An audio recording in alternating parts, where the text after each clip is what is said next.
Ia tu atule au whatalofa i le pa ia mara malu o le tātou tunuu, ia i la tau fo i o tātou ngangana whatasi. Whatalofa atu o le whaopoponga fo i le nei o le tātou prokalama i lewa yaso o whaasua whaina le Outou Manuia. O lo o tu sao atu le tātou whale whasalau i Long Beach, California, le United States o Amerika, i le so tanga wawala lata ma le si ufafonga o le tai o fo Radio Samoa. O lo tau o ono Misipouena Tagaloa o lo whaafoina le tātou talanoanga i le nei fiafi. Ia la tātou amata i le talo, tātou ifo matalo i le tua. Le tua tau tasi pa ia o le tamaa le alo ma le nganga pa ia. O le tua o mātou mauti noa ia o le tua mātou te mawhanawhana ia a mātou wāsia atu fo i o whalepitanga i langona lava lo mātou mawhanawhana. O waile ise tua na te sila fia i mātou e tusa malau o fio. Ne asiasi mai le tangata e ala i lo walo o Yesu Kiriso. O le uso ia i mātou o le alo le tuso i fua. O na o onga fo i mana popo inga. O ana talo sanga mana lui i o mātou tangata ngā lulue. Na mata mai lava i o mātou tua ai la le whatutua se i o mai le teiminei. E le olo mātou mawhanawhanai ma mātou i loa ai. E te sila fia i mātou e o lava i manatu lilo o mātou tangata. Le mele o le poto a lau whanau i lunga o le nei malu e le iwhai e lima. Leo mai o i mātou te fia pai atu le tu paolo la e. Ina ia i mātou le manuia mai a te oe. Le manuia le mawhai el tangata o na whamantala. Le manuia le a mātou te fifi le mua i e uilawa ina wha umatia lo mātou whaleptanga whale tino. E mātou te talitonu o lo mautu lo mātou whaleptanga whale nganga. Lo si o mia i mātou el malanga al mali maleoti. Lo whawhewhewhewe mai fo i le koviti. Mātou te le malamalama ato do iai. E pawali matino lo iai mātou lo soi fua la o fio. E te fina ngalo lofa i le tangata. E mele a whapela vai e se talo sanga. Alau au ona e te talia o le nei. Ia o ngāle nei po kalame moli atua i le nei mautinoa i tangata. E te fina ngalo lofa mo i lato. Ina ia ato o toa i lo manuia ia i lato. Ia whapefo i mātou i nei. O le nāla mātou te talo ma leo lenga le ali e. E alatu suafo Yesu Kiriso lo mātou li i whaola. Amen.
Ia mo la to ro whalongolongo mai le tātou prokalama le YouTube, whamole o miane lau like.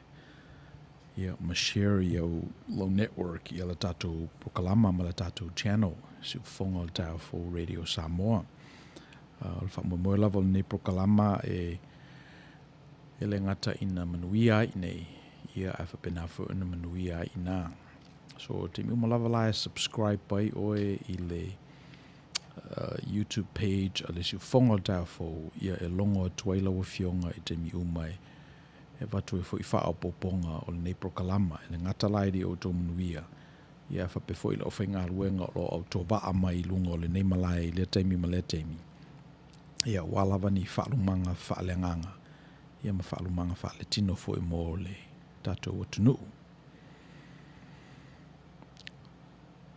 o le vaiaso o mawai na tātou talanoina ai le tara le masani e tātou ia tā vita ina ua alu asuanga o le vatele ua pale i tofi maulunga ua tu fatasi fo ia malo Israelu o le to ye nisi o tau mawhai e fo ualo na malo ia ona manatu le o ia fai se fale mo le tua e pe o le melen tatu te le noa il vaso o mawai o le tusi fai tau le lua Samuelu tau po e fitu fa mo mua le fa po iva fa po sfulu ono le fa po sfulu valu be se ina o alu wa fa ale so fu ma le o Davita ele ese fo i mai tatu ona manatu leo o tatu ia pe e se si mea is there something else other than what's so? Ia o la ia le tupo Davita ile na fo i fa to fala inga. Ua tele tausanga ua manuia fo i manuia o le li ia ona manatu leo ia. Pele tau na fai seisi la sanga. O mo na faulo na maota i arasi marolosi. O le o to e tulia o ia nisi. Ia wa mata na let's say dalito oto le ngase o malolo ia ona vai atu la ia o Davita il tasia solo ia pela vale atola au lea o le fai longa o le ia o le tua e lona nu tu la le atola au i tono le falfta fai pe ana masani ai ia na elo le ia te o semanatu ia la fai se fale mo le tua le a fai se malu tu ia le atola au le a fai se fale silia tu nei lo le fale o no foi o ia ina ia tu ia le swafo le tua atono me foi leo o mai tangata ma fuanga le lai on dato faua falsa ina ia avela dato faulu lunga ile tua ia ona fai atura ia o Davita i le tangata o le tua i nā fo i tupulanga perfecta ingo ia nā tano. Tano o le aso finangalo i lo manatu e fai se fale mo le ato la au. Whameleo nā tano mana ia tele. Mana ia tele le me o i elo finangalo o te lo fo e sapsapai e le tua. Okay. Ia. A matalon te pena Davita i le fale o le tua mulmuliane. Pe o toi fesilina tano i le tua i a familia tua le ai. Te le mana o e fau e Davita i se fale moa. Ia pe o na ia onga na maoma le vaso o mawai i le tulanga leo le faiva o faife au / perfetta i la to e o mai al finangalo o le tua. I la to o lo tui matangi olo e pale whengai le tolo leo le me umai le malosi ma le tamai o le tangata ma le me a matai le malosi ma le tua oi o le tua o le o ngalan tatou maua mai le vaso mawai e tawana e tu ina a whapela vai maoni i ona e tu i le fwe mua le na e te loa lava le teimi e sui e le finangalo le tua mai te tau lava ona ia te oe le malosi le toa e whai atu ai i le tangata, le olo te itai, le o sui le fina ngalo le tua. Le onga nā sa tātou mō mai nei nā tano, o umanene whai atu nā tano i ata vita, le lei, whai le fale, e le tau mate o le fina ngalo leo le tua. E muli ane ua fiso ta i nā tano ma le tua, whamai le tua le ai e le olon fina ngalo lea. Ia, na whamalosi al perfecta alu e ta ulu tupu. Mai o mana ia il whatufunganga le nā mo i lātou o lo tui matangi olo. E tau mawhai fo i il tangata, lo tangata vai foi. E foi a isteimi e moe il perfecta. Isteimi e whasua vai ai whaelele ave o le finangalo le tua. E foi teimi e tau tua o penga ai. O le mena te tau wan whatufunga i nai i lātou o lo whai mo lātou whaiva le tui matangi olo. Le tui le vāo le tua oi le o tangata. Ia ma le tua. So mela o tupu ua te talo i ana tano i le lii, whemai le lii i ana tano e le ai. E na te le whaia se whale. Ia ona amatai lola ia ona pe ua ilo uma lava e tā vita i le whaasoloina o lona o langa. Teimi uma lava na whamai e le tua le ai. O te wa aita vita i lona o langa i tua ma whapea e ia. So le tua tele teimi na whamai le tua le ai. Na whamai e le ai i le teimi na o leo mamoe ai. O se leo mamoe le lei, sa o wa ia le lafu o lo ta maa, sa ai e lo mātou ainga, sa le lei fo ila umata, sa o fasia le leona ma le ulosa. O le mena tau na whai au, o le me le lei e au. Ia e te ua latu le tangata o le tua le mātou whale le siaso, sa ili le isi tupu Israel, ua watu leo le whe au iuta i le vao o lau te leo ai, leo mamoe ai, le lafu o lo mātou ainga. Ia na usau la ia, ia usau whaau ua o e tupu. Ia te le iloa whai nā mea, o le mea fau i ate au le mea lea. E faufu i ate au le upu ia o uso mātutua tino le lei au le lei, e sili atu nei loa. Ia lea ua fili lo tangata whatau wa e whai matupu o Israelu. E peo le lea i mua le na. Ia o na o la ia i le si telefo i mena whamai e le ai. Te minana manatu o i tā vita e whai tau le nuu. Ia e whamai le nganga o le tua le ue anga sala. O le mele fili oe. Po le whamai. Po le pelu o fili. Ia pe fasi fo i oto e le nganga. A le angelu o le oti. Ia lena fili e tā vita e fasi le fasinga e le angelu o le oti. I lona manatu e le lea le pa ui a ao le tua. Nei lo le pa ui lima o na fili.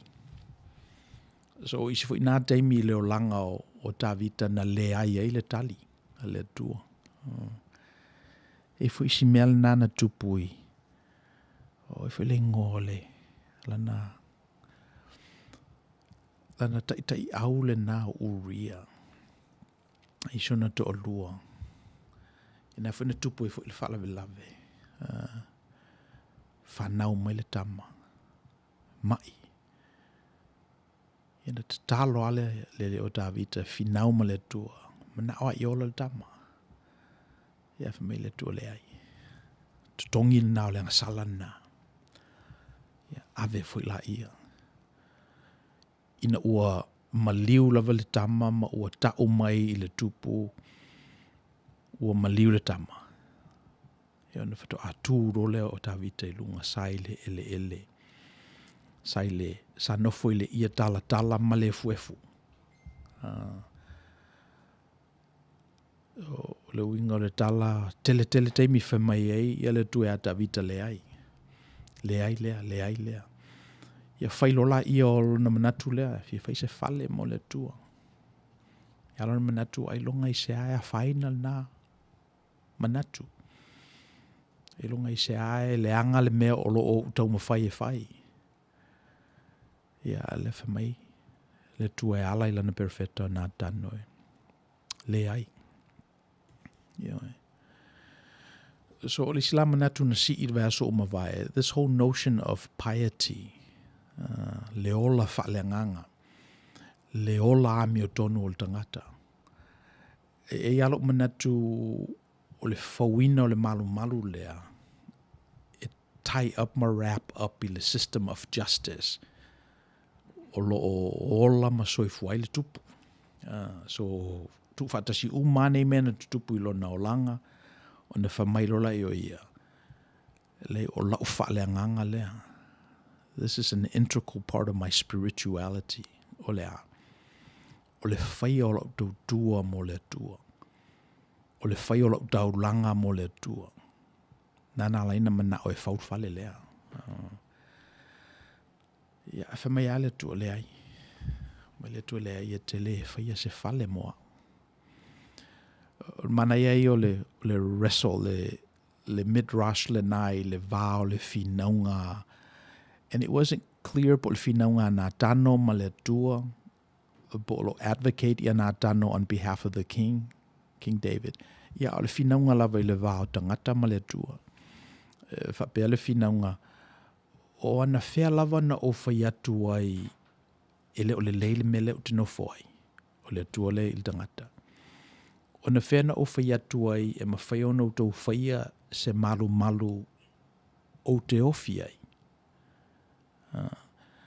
Tau te leo I loa e alo tātou pale whengai o a o le tua a o tō o tangata. O a ue whawavau lava a o tō e whaita wina o tō aso. Mana ia I o le whetalia I le nā I le vāo le tangata ma le tua. I think a tanga I fo I lo soi fua malo o langa. O na e loa I la I o pānga noa o lo soi fua na whapea I nā I fo I. Lo wrestle ma le tua. Either it's an issue o lo ainga, o se mena tulai mai seu whanau, your career moves. Whetalia e whapena.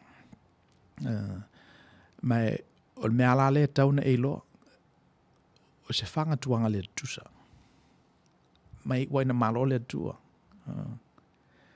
E pe o le mea nana, nei waina ta lia le mua tavita. Le ai lea le tua moia.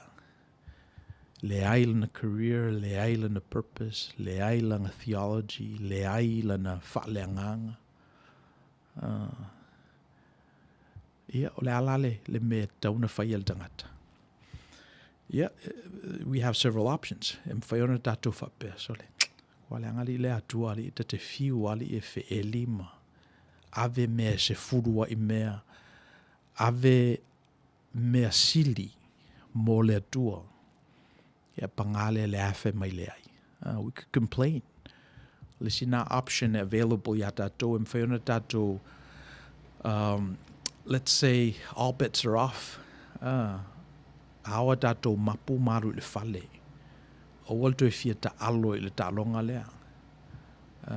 Whamai ia le tō lua o iopu ina ua luluti le tolo lea. Whamai lan tala I lon tō lua iopu. Whai ia le tua ma umai. Whai ia I le tua ma umai se vai. Na o tō ururo la wao. We le pela. Mali liu le tā whanau. Whaleanga umalta mau ainga na iai tā ua. So whai le tua ma umai. And rightfully so, you could complain to God. Whamea le tua le ai. Whena sai. Whena ave la uita I le tua. Ia le mena na whai tā vita. Me ur whale tā vita I le. Whawhita whai lea o lo nofo I le ato la au na tō tūli lea ma whato ese I le tua. Ia te la mea tauna whato ese I le tua. Ia tā vita. I whautua mana tua le mea sa tupu ia te ia mpati sepa. I whautua mana tua ia te ia le tō tele o tangata. na whano i lana taitainga o na ua whaitau e ia i le whanaunga Israelu. At me lawe tau na whato ese le tangata i le tua ona o ia o le tangata. O le whato ese ngā mawalunga na. Ona o ia ua whanau mai. Ona o ia ua mau whatasi mai e ngutu leanga, la ngutu leanga. Ona o ia o le tangata e pe o le whato ese ngā upito e sili na mawalunga. I le pale whenga i lava male tua. Mwhena whato ese isi mafuanga. E lo manatun menana tupu le aso na o to ele le tupu ma whai atu i leli. O ai e au. O ai le tangata ua e manatu mai ai. O ai fwoi lo u ainga ua e whae e ina ai i mato. Ia atonu na whato ese fwoi ona ua whinau maua i le tupu e whau se whale mo le atua. Atonu na whato ese fwoi tā vita ina ua i loa tā vita. Po le alawa le whale e whai e tangata e le mwhai na ofi e le tamau ainga o le tua. Lona sosia, lona mamalu, lona vi inga. Le mawhai o na utu e se whale e whai i lima. Whai e le tangata. Whai e le tangata le ato toa. Ia. Whato ese lola i o tā vita. In whamai lola i o le tua. E te le whai e se whale mo au. Ai o te whai e le whale mo oi. Ia. Na fast forward lola i o le datou tala. A whetau sanga ina ua mawai tā vita. Ia datou whetau wina la i o le tala na le i le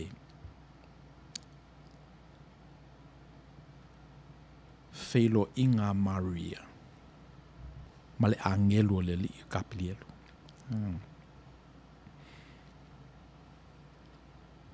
Luka mua whau pui lua sifuru ono e tō sifuru walu. O sau le angelu, whaali i a Maria, ma whautu i a Maria, sio ua lofa Maria, ua lofa ngia oe le tua. Ia o mele tō ai oe, te whanau le tama. E taupa ia ina o ia. Te whaingoa o ia o le alo o le tua. Ia, o na whamaila i o Maria, whawheo na tupu le nei mea, o te le o i loa se tane. Ia, o na whatululeo le angelu. Ia le ise me le mwhai e le tua. Nothing is impossible for God. Ia, o na si ila ia le angelu ia, le fio mai o le nganga pa ia, e tō ai ia le taupou, si e le angelu, le mamafao, Elisabeta ina ua tangata matua. Atonu na si ifu ele angelu. Metaphorically, me umalawa ele tatawan tutupu. Le olo o iloa e Maria. O whengatai o na talia i ele wala aulea. Ia. Ona whamailola i o Maria, I am the Lord's servant. Let it be with me just as you've said. Pe o nana talia i lola i e Maria, i le wala au a le tua i lontangata. Ia, ona whaai ula i o le tātou talanoanga i le tamwhai so o le tala. Wa tātou wa aila i le tupo tā vita, na soifua maola a whetau sanga a o le i whanau mai le Mesia. Ia, ma le whanau mai o le Mesia i le nei awala whaawawenga e ala i le tau pouna te le iloa se tane. O na tātou i loa ila ia. O le legacy a le tupo tā vita. E le ngata i le tapena ina o ingredients, mala au, masima, mau o mea, maatau e whau le malu le tua. E le ngata i le tapena ina o lo Natali o Solomona na te supervisina le whauina o le malu. E lo manatu o le legacy o le tupo tā vita o le tapena ina o Maria ma Josefa. Ina ia talia le fionga le tua. I lona whaatino ina. I le atohanga o tausanga. So mind you, over 1,000 years, what King David did, and it serves as a legacy for him, is not necessarily preparing the building of this temple, but preparing heirs of salvation, preparing the next generation to prepare the next generation to prepare the next generation to prepare the next generation for the receiving of God's grace. A tatu nofolama mafofau I le title o le tatu pokalama I Outou Manuia. E whapenale uinga o le tosi lea. E whau afe tausanga lo na whauina. E whau I le tupulanga ma le tupulanga ma le tupulanga ma le tupulanga. Se ia I ulava ina wheso o tai le tua matangata. Le tua lea e pule ao ma tatu le malama ato iai.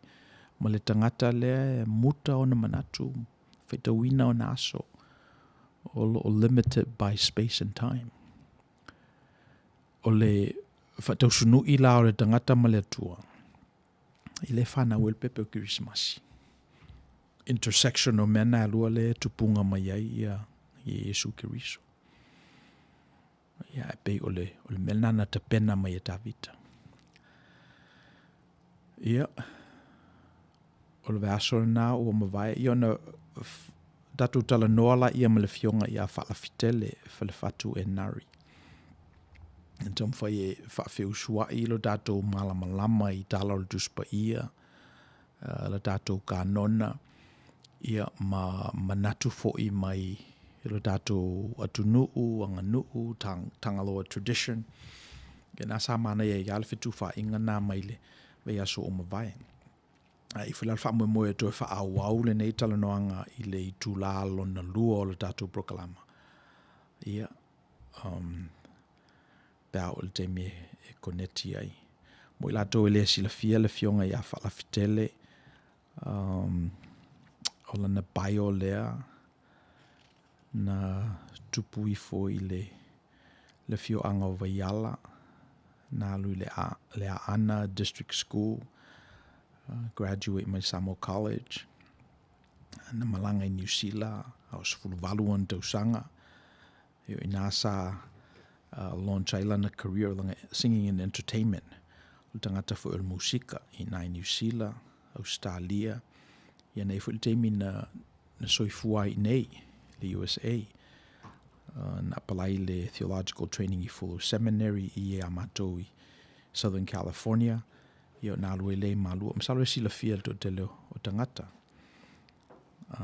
Ia o swafa I le swafa o lona ainga falafitele, ia falefatu e nari. Ia na amata e ia le fasino manga Tagaloa tradition. Ia sa maua te miava noa ma te whesotai e ma le sunge a falafi. Ia na sa maua il talanoanga I vea so mawai. Ia al te mineo le a tatu pese leva vai tatu fo e se vai pe inisi o whesosoan mai tatu pokalama. Ia na wha awau leo tatu talanoanga I le si tu.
Fatalofa atu ia fia, whengai, o loo mafuta mai le tātou prokalama.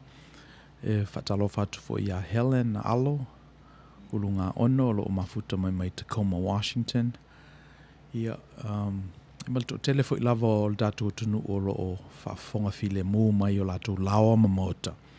Ia, o le whanaunga lava o le nei prokalama, ia whaisao ngā o nei tangata. Si nei fo I mea o te ao ngā atua I se watu nai manatu. Awa, le lana matal no matu le epa. Le tā ua tele o le manatu lea iron sharpens iron. Me sea talanoanga ma istangata o wai o le mea o iloa I le maa talanoanga taluai ma le fionga I a whaalafi. E pe ua ma ai e fo isia o pelu. Awai o le ngala vol pelu e pe e wha o ngā e whaise ngā ruenga. Ai ana o na nofo ai ma whaia e au I au se tulo. Ia ele se whasilinga. Mena ta ua ia le engagement foi o nei ele manatu e wha o ngā e le nganga o le tua. Ia le tātou engagement e whalau te leina elon fina ngalo. And I think this is part of one of the, let's say, non-negotiables of the Outou Manuia. If we're tattoo sessions I masina o mawai beina CE le fesili, o tattoo malamalama o mai le tua, o le tua whai mea mawhai, o le tua pule to'atasi, omnipotent, omniscient, o le tua I nei ma o I le te mea tasi. O na whaila ia o le tattoo fesili, o le ala se mea ngao I le nā atua. What does that kind of God lack? Which kind of God? The God of the Bible, the God of the canon, the God that's worthy of praise and honor and glory. The omnipotent, omniscient, omnipresent God. What does that God lack? Ia, familiar dato tali, that God lacks limitations. Ele mawhaia le tualna o na whatapula'a o ia.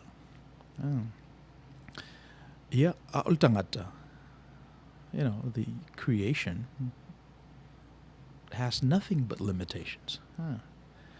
E se tie tātou e le taimi, o lona winga e le mawhai o na 5 o tausanga ma ono fitu at the same time. Se tie tātou le nofoanga, e le mawhai na nofo atu I Long Beach, ala fo e nofo I oi I New Zealand le teimi tasi. So o le winga nao tātou e ese mai e tātou male atua. Fa mai la tātou e avela tātou wha atu e ile atua e ese manei lo tātou. Ia tātou wane ia e ma tātou wha maoni e tositosini ni ilo tātou pale whengai male atua. O na wha pēla ia o lo tātou manatu. E mana o mia fo ile atua tātou. E wape o le silal nā mea na tula I mai lewa yaso o mawai. Ua saunei ia kapili elu, le angelu, mata uma ia Maria, le mea o le atupu. O na whai atula ia o Maria, o le mea le nai te whai mai e le mawhai o na tupu. E whawhewhea o na toa o te leo I lo se tane. Mala ma Maria ia I ona limitations as a human person. Ia e whai mai lo la angelu. Ele se me le mawhai e le tua. Le tua lea na te mawhaia mea uma, he o lava I me le mawhai na manatu tangata.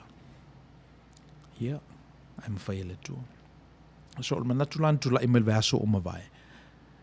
E hala ape ana whai atu Maria I a kapirielu lea ai. E ape ana whai atu Maria I a kapirielu o te le mana o e whaia I a te au e pei o na whina ngalo I a le tua. I know o se mea e le mawhai on tātou mawhau te le umi I ai. In fact, e le mawhai o na tūla I mai le whalapo putonga Kirisiano, ma le kalisia Kirisiano e pei o na tātou I loa ma mawhana whanai. Be ana le iol te maita. But what if?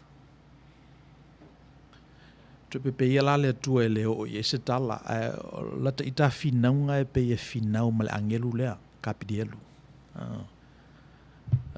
Le ua sau nei, au mai lona I loa o le tua.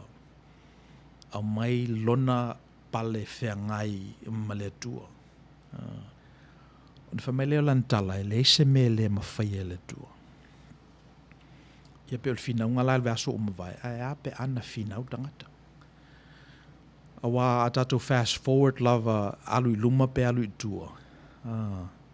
A tātou o mai luma mele tātou iai. Ese le malosi o le ai al tangata. Ese le tele o le fia au mai e le tua o lona fina ngalo, lona manuia, lona file mo. Ia o le tele o te mi tātou te ai. Tātou te el faali mai o lona nganga pa ia. At all the levels. At all levels. And that's part of who we are. O le fawina whapenale nā o le tangata na whau e le tua le amatanga. Na whau malona sa o lo tonga e mawhai ai e ia o nau stai I le whatununga. Pele ai. Le alao o mai ai nei ai le temi nei. O lo iai pe lava le agency, o lo ia I tātou, le a ia tatau, o lo ia I tātou le malosi, ma le pule. Tātou te whaiatu I le ai. So what if Mary had said no? Yeah, atonu e tūlei a tangata ma push foi, well, Pastor, le tauna whaio, e nā manatu. Because Mary said yes. So, I get it. But what happens when we consider and ponder that possibility? Your faith grows. E tupu lo ola whatutua. Because then it's not something that you don't have a say. And if you ponder that possibility, you'll discover ka fe le dua o leva na tatia nei tusi, nei upu, nei folfolanga. Ia tau sanga mai e tupulanga e tele, e whato a sui lava ina ua I o le teine lea. Ta fe, ai se tele o te mina sauaile nei angelu ma ta mawhai e whaali mai, ma whapawhala mai whina ngalo le tua. I manui ai tangata, but ia te whato a sui lava ina ua I o le teine lea. So it really grows your faith if you begin to ponder that. Now, if you don't ponder that question, then that's fine. You'll always have what you have. But ele ole manatu nari Outou Manuia. Ele manatu ole Outou Manuia. E te tawana e alu i le abyss. E tauna e alu i le tua oi. E tauna e alu i le margin. E tauna e alu i le mele vase le leina e tilo la ia. E le manatu le Outou Manuia ina e manino e la wa i le tua. So fa malo si alu I mana ia o le space le ai sawa le se oti ai. You can ponder these things intellectually using our vernacular and our words, and nobody dies because then nothing happens. Unless, of course, it's manifested out, and when it's manifested out, ai oti tangata, then you say, oh, leila ka unga sui le mea. So, anyway, e pe mena sa tupu le vai aso ua mawai. A whapela e ponder o ele fasili nao na e loai la ia. Ele ngata ua lewa na tau whaali mai le tua I e tau sanga e tele. Ele I io lava seisi. Ai ana le io fo I Maria. E lo manatu e toi whaali pe lava le tua. Toi whaali pe lava le tua. E iei fo I la seisi teine I Israelu e whaali iai.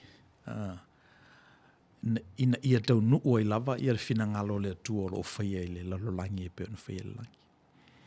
So pe lisi le nā mea te loa pe a e la talata I le tua oire nā. E me whai loa atu ia te oe pe a malosi e te alu I tolo nā.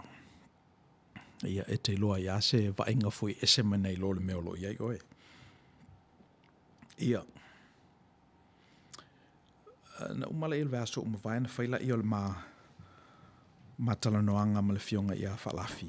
Mai la mo fule ava noe to mai e pa umal tato break le I le fionga ia whalafi. Whale fatu. Na matalanoa I la na manta upu foi. Let's see. He said, giving is receiving. Giving is receiving. Ia na mane fo ia na examples male tāua fo ele fiso ta inga na. I le ngana lava le I Outou Manuia. O le tāulanga. O le manuia lava lea. O le tāulanga o le manuia lava lea. That's saying the same thing. Giving is receiving. Whaonga I le tato anecdote o umantatia I le tato proklama I masina tele. E pei o le foai.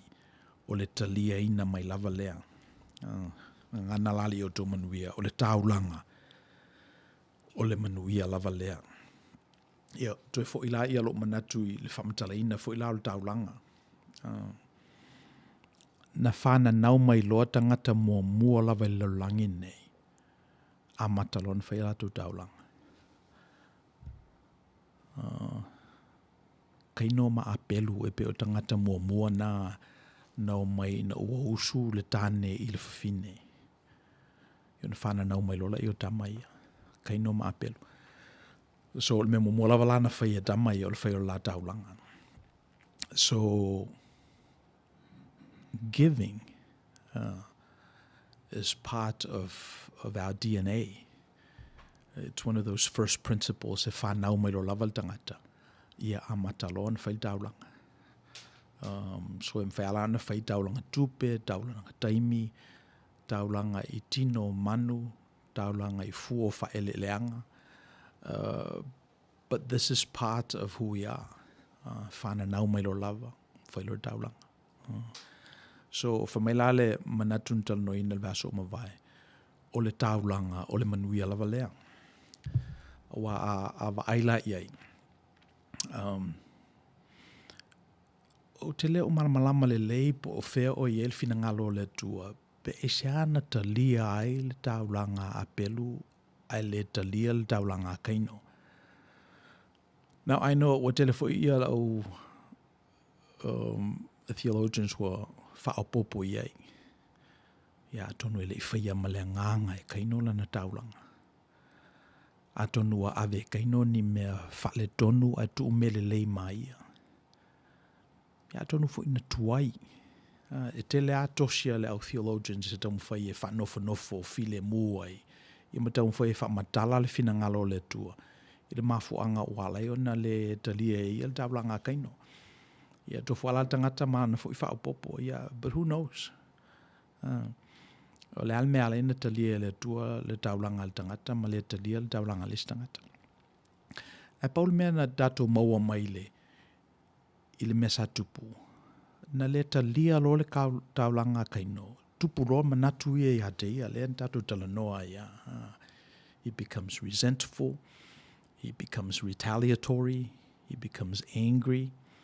And then he lashed out at his brother. So, o mena mo o mai atato le o mai lava i o tato fo i tupulanga. Tato fo, it's a reality. E le mawhaia se si ola o na alo ese mai winga na. Ia, whamailale le tala fasi loa e kaino.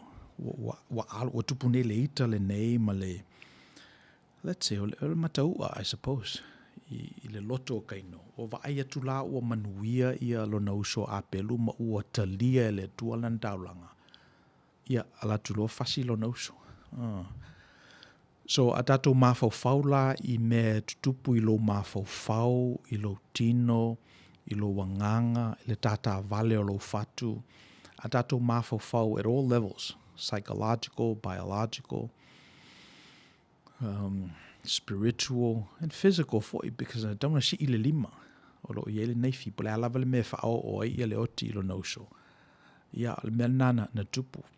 A tatou mafau la ile i tu a inga tangata e whapeala na tali ile leai. E whapeala na tali ile atua. E whapeala na tali ile ideal. Ia na tatou ilo aila ia sala uma tatou I mena.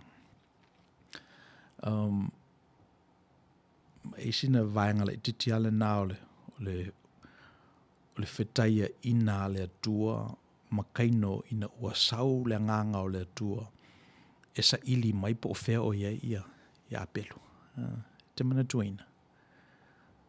O lisa so ua sau le atua fesili ia kaino o fea o ia lo uso apelu. A fe mai ia kaino ia o au ea o le va aia lo uso. Am I my brother's keeper? Pe o le fesili le a kaino. O te mafafau lava le prokalama na le Barack Obama, my brother's keeper. Ina ua Palestine ia Barack. Nana amata ia le prokalama le na e target la ta meiti ia e whaoso so ina I le fasioti ina o le ideal. I le ejal na le tatou ta ua fo I le vāo sifuru valu tau sanga ma le lusifuru ono, lusifuru lima lusifuru ono. Ia sa target lava la I tama ona e pese I o le wingal na o le prokalama. Ia na ave fo le eo tupe. Anyway, long story short, o le tali o le fesili na, yes, you are your brother's keeper. Yes, you are your brother's keeper. Ma e te tau ona take care o elo uso. E te tau ona va ai e o elo uso. Yeah, I guess I'm found na whapeta ato ia o le uso matua, uso le ititi, but lea ia o le tangata ese mai nei lo oe. Ia o lo uso na. Tangata o lo mawhatia o lo uso na. The least of our sisters and brothers o lo uso na. So e pe o leo onga na sa maua maile. Ile tala na. Anyway, wo mana tuaina ia le tala na ona le sa tatu tala no ina mawhalafi. Ia le manatu lea giving is receiving. O le taulanga o le manuia lava lea. So fa pela le fa pupu ina o le manatu le na. O le teimiro lava e whai e lau taulanga.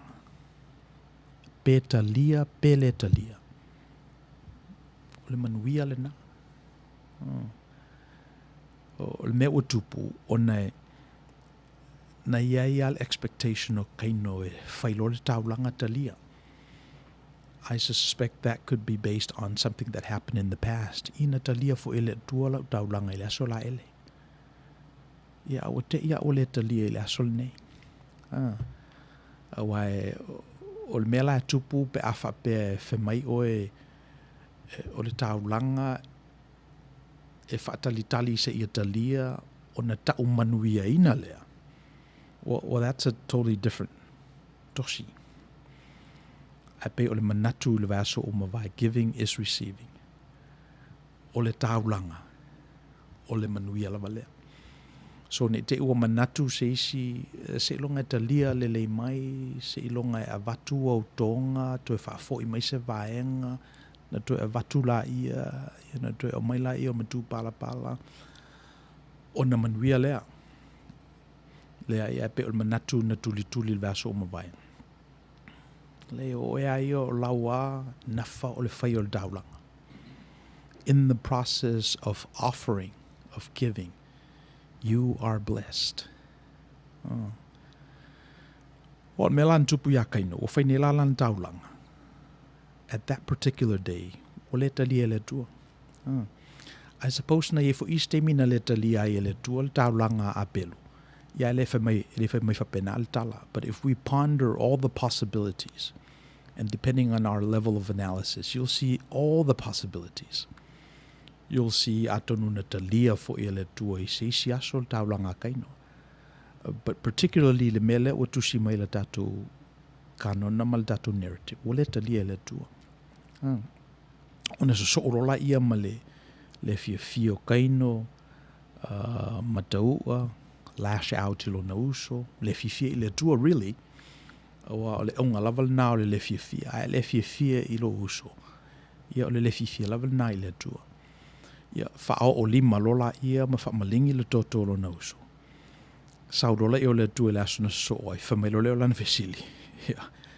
Am I my brother's keeper? But really, you're supposed to keep your brother. Ia on whaturola I o le tua. You know, ana ele au maia lava le resentment na nai tono lo fale. Ana ele au maia le mataua ma le ita ma le lash out against the ideal. You know, inofa ai fafo. You have the power, the agency, and the authority of whaiatu ai I le mataua le fafo le whaitotoa. Le ai. E ia te oe le pule ao na whau oi fōlinga o le tua. E mawhai ona e whaiatu ai le leanga. O e te sau I te tono o lo whale. Nofo pe oi fafo. E pe o le tala le na whaiatu le nganga o le tua ne o whanga tua ma. Makaino. Using the Midrash tradition for you. A tangata e pelo. But you have brought resentment in. We au maia le ita I lo loto. We e whaau fale le manu leo le tau I masui. Walua whiuswa ima. Ma le evil. Yo na manifest out la I whapena I leo malingi I le totolo uso. So ole, you know, that's the thing. Giving is receiving. Giving is receiving. Ole taulanga ole manuia lava lea. O se wha upenga I nā atili le nā mō I tātou tangata ola.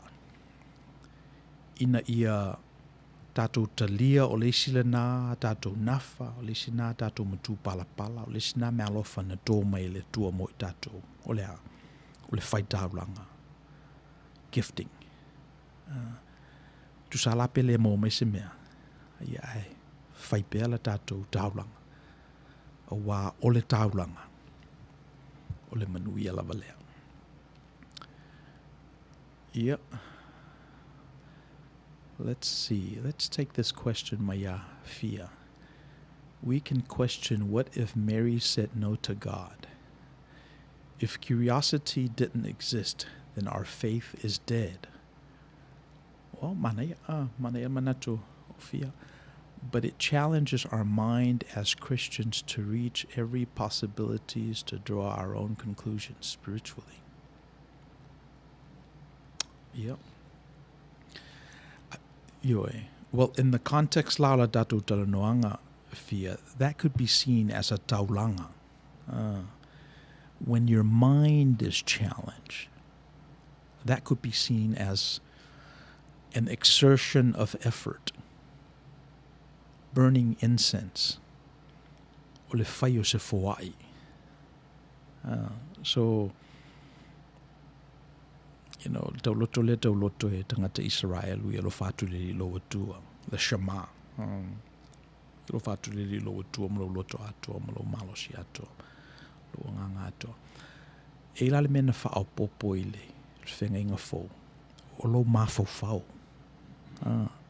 So ina fu la na mata una distinct whaelele le whaitaulanga i le tua, e ala I whaiva o mawhauwhaunga. So e le na o le peole, o le sais tu e whaili taulanga I le tua. E le na o le povie ave whaili taulanga po le mamoe le pona. Uma whaifo ina tātou whai taulanga I upo o tātou ngutu, mawhau whaunga o tātou loto. So you could say, like what Fia noted, that the challenges that your mind goes through as a Christian is a taulanga. Whamela tātou theme in verse o mawai. Giving is receiving. O le taulanga e te whaia. O le manuia lava na. O lea lava e whai e tātou winga la ea pe o kaino ma able. Ioe. Well, that's part of our DNA. And especially since o menan tātou a oa mai o tātou mātua. So e le mwhaialana o na avesea ia winga na o tātou. So you can do one of two things with it. You can either affirm it and say, okay, this is part of who I am, and I either have to go the route of Abel, which I'm assuming there were times ele talia ele tualan taulanga, and then he said, okay, let me try again. Yes, so foi malama onto for this taulanga. Oi ole talia ele tual taulanga le asol nei. Ia tu te pena mol verso le. We can assume that that's what happened to Abel. But emana tua tatou ia le te mina whamai le tua le ai o te le talia lau taulanga o na lash out o le i o kaino. So there's two possibilities there. Olo whai taulanga whaalango I le talia po le talia le tua. Ia po le whai taulanga lava o e knowing o menana lain e whanau mai. Ne whanau mai e whai lau taulanga. So either way, it's nice to whai taulanga whapena e au noa manisi me whaapopo iai. E ala na awela usi I lea whaamoe te mau maini nai mea. Which will te lao si I pe on me whelena na whaapopula fo e whaalawhita luai. O te lao si I te lea ina umai me o. Wa e whai level go back and forth tanga te tinga ina o vanga e whai au. E la uatu tonga la umai pala malo la uatu to la umai. A me se alai tamiti e nei Amerika. O confused tamiti. Confused tamiti le moas te me nofo I la loma whai se lea le me lea. But long story short, o le whai taulanga. Ia o le manuia lava lea. E se fia manuia. Ia, get ready to give. A whai tatou break lea, I o na maila ia o le fionga ia whaalafi. Whale whatu e nari, e whaawau tatou tanoanga. When we get back.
Malola Valensa.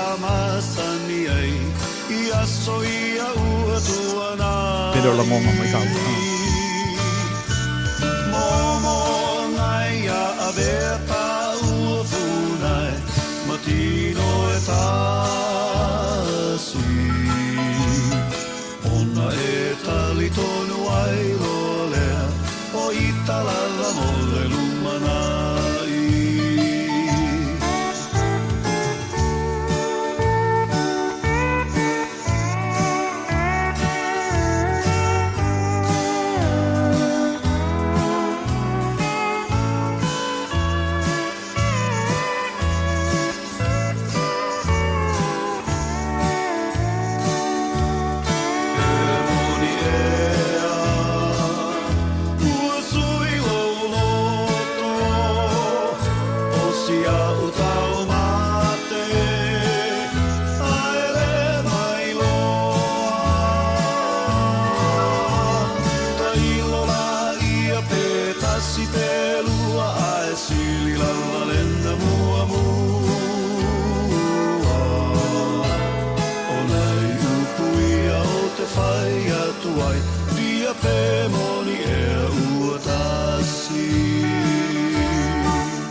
Yo le uma fatasi e male fionga ia falafi, le fatu e nari.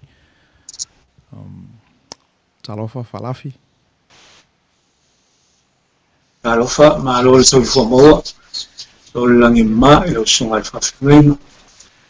Ya me se foi ole ia maulunga tukume a fonfonga tapo e mai tatu por kalami ni futu waso. Lo faftai. Ia talofa oli tula mua na pesa to kava ile tata no anga ile vaso o mavai o la sa fa fonga mai le tipi nana vatui e pe mana ile to fa manatu se me ta o fo ile o al so onga fo ile si vai a soma le si vai a sole o le to ya si o me pe antara no me pe na apenas o to mai lo sunga fo ile tatu por kalami ni vai ngolias pe ole mena tau fisilingi ai ole le manatu giving is receiving pe ye sona taui o lo fa fao to tonu ole giving so that way receiving is inevitable pe ole mena le sa anga ai malidifa ye manatu le Outou Manuia ya pe ole me fana me fina ngalo i verso o vai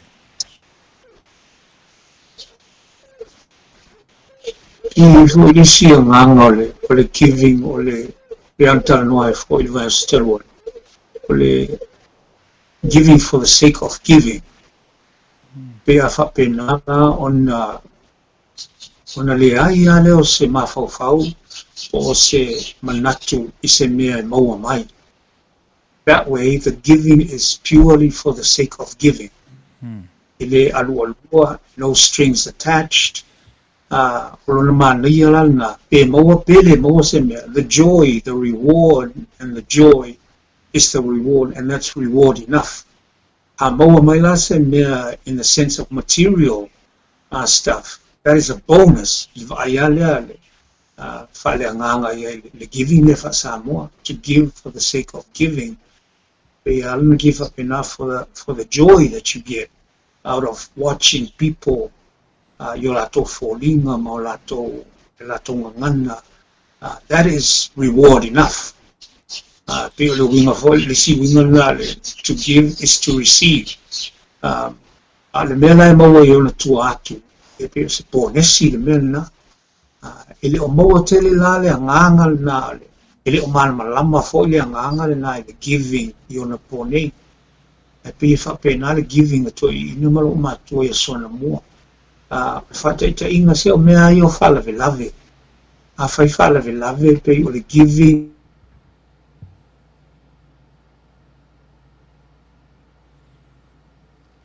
e pe o motu dato fisa inga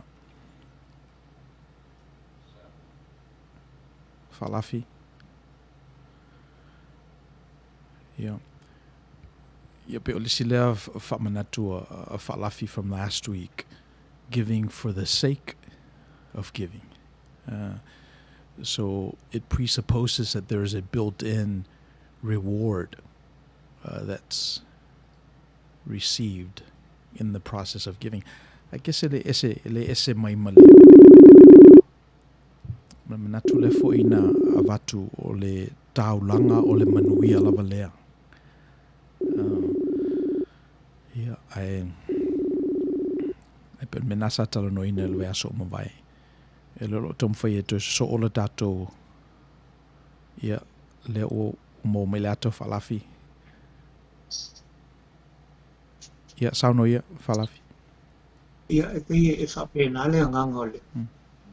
Pe fo o sola. O to ina ia malo matua. Nana official i tonga i lalo le lima. Savali loa. I le family telto no to ina malo matua. E il taua me na. Ai sili atu taua le vai mai le savali vali atu. Ona ila whapena le giving lea. Just being present is enough. O le joy la le vai atu lo matua le na ratu mali i tonga le fia mai sangi fia mai lo na tau mua. That is the reward. Le winga na to give is to receive.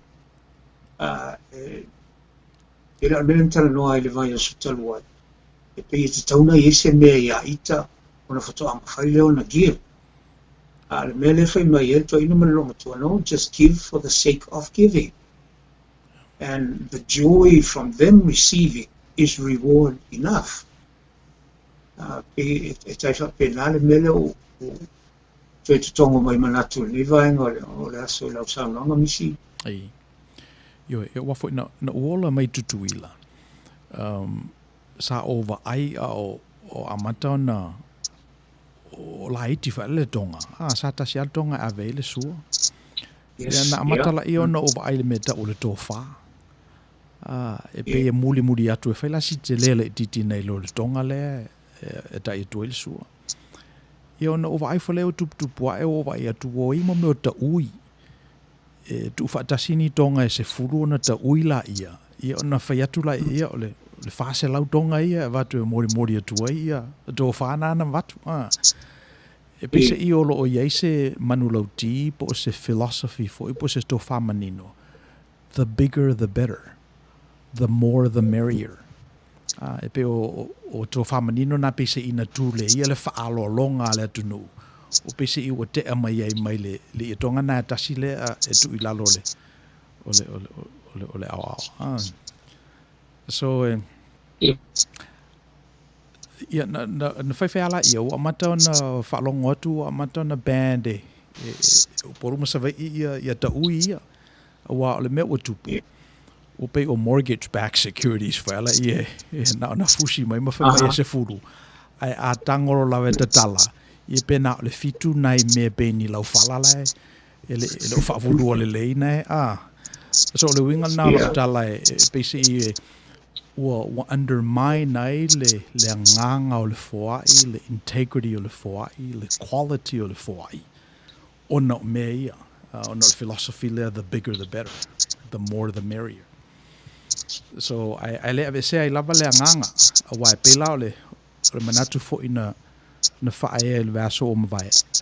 Ama whai ona whamalama i tupulanga in diaspora le nganga e whai e le Samoa na whaalo mamehia. Ona avele sa olo tonga ia i lato e wha upu e ma wha tino e ma manifeste lato le wingo le nganga. I mea fo e make sense ia lato. I ona o mautinola i le wha awau le tato. Anga nu wha Samoa i whafonei. Mali. Io le sina mele no famtala ile tala fo ile vatu fa lo longa ile tu tong tau. And no for diaspora ile tu nga vale. I don't understand. Why are they doing that? Ona ye lisi ele meni le o langona i tu tong o tato fa Samoa. Pe fuera o fa. E langona i tu tong o fa. Asi e tu nei i ele si ia tu nei le vai o le manu, si ia tu pusa apa i se lau, si ia tu le a, ma le afe tā la, pe lima afe tā la, langona e watu ai le mele, o le whai mele lei, langona o le tausi a inga le lei, langona o le, ai whawhia la tangata lea watu mali i tonga i laro le au, ti ngana wa ai atu le aisana vai o le manu, le aisana se lau pusa apa, le aisana afe tā la, ana o li i tonga le lano lona au, ai watu. Nā la ngona o tangata le latu mai, se whai a inga le lei, se bifa penal fisili, le mela le fisili el diaspora. I don't understand. Tasi lea mea o lea, we've lost, I feel, lea e lei loa i tonu o le tatua anu. O le watu te le watu o tangata whai pisinisi, o la o fua i lea wha tangata whai pisinisi, o la o le watu lea o te le watu e watu o sao i tonu o le whai au, o lea o te latu mali i tonga i tasi, o lea laha o lea latu mali i tonga i tasi. Lea o ese le benchmark, o ese le language, o ese le mea. Ai le mele lea lani fasili diaspora, I don't understand. Ai la le lango, tasi le langona e tau, wha i le mele. Pe o te watu la, ma le afe tā la, ma le vai o le manu, ma le selau pusa apa. Ai susu mai oi ma le i tonga i tasi, le aima se tupe. A whai e moni la o le watu, o le alofa ma lo whai ainga le le. Nothing moves me, nothing deters me. Lo tali ina ma lo malama for you, and that's how what. But nowadays, it's different. Le wile nganga isi le ainga, e mamai o atu. Le o tina ai o le whawautua, pai na tu le tina va pe, o mata o ai, se wale vale koe mana mea. Alo whai a oi. Ina te ia le wanofo, wale alu.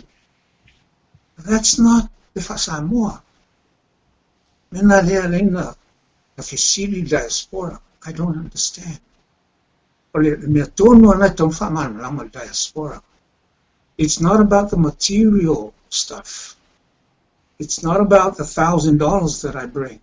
Even if I don't have the $1,000, but if my heart is in the Samoan giving for the sake of giving, and the joy in the face of receiving, o le mena leo titulia, o ina la o se, o le mena le whamehito i ina, give for the sake of giving. Ia sa uto e, o kupotu na, isi. Iwe, nete whaongaina le upu langona. So, lafo i le upu Britania map i le upu nao langona. Langona. Feelings. Feelings, okay. Feelings. Io, pole emotions. Okay. Mantua le upu emotion e sau ma le upu I, ma le emotion. O le emotion o le fatino. So when we move on something that is motion, e tulo ele I luma pe oi o le fatinonga, o le ila ngona le fatinonga lea. Yeah. Emotion, feeling. Pe ua ese feelings yeso nei. Ese mana me no toa I tau la titi. Ta tile I mana malama ai la. Alea pe ua matua. O toe reflect back I mea na whai yeso la. Ia, ona wa aile, ese la feelings or intentions na whanau mai ai mea na whai e la tau. E maari ale la ua lea na utala noa e fo I le vastalwai. No na whawhine lea e uwhailone ngō matai, I le usau nei, le uwhifie le whasamo, o la ua la lea. Na whai la tō maliu, o le maliu la, they are a well-to-do family, I le ainga, tangata fo I whai out. So every aspect of the community is represented in this family. E tangata tūlelei in the sense of business, tele tupe. E fo I tangata I tonu le malo, tele fo I whai out. Awa latu la le lile, lai sau malo na mawhau whawhawhawhu, lai whai mai o aule o Samoa, au te vai a lei o lai, he's looking through the eyes of the diaspora. And what happened was he walked out.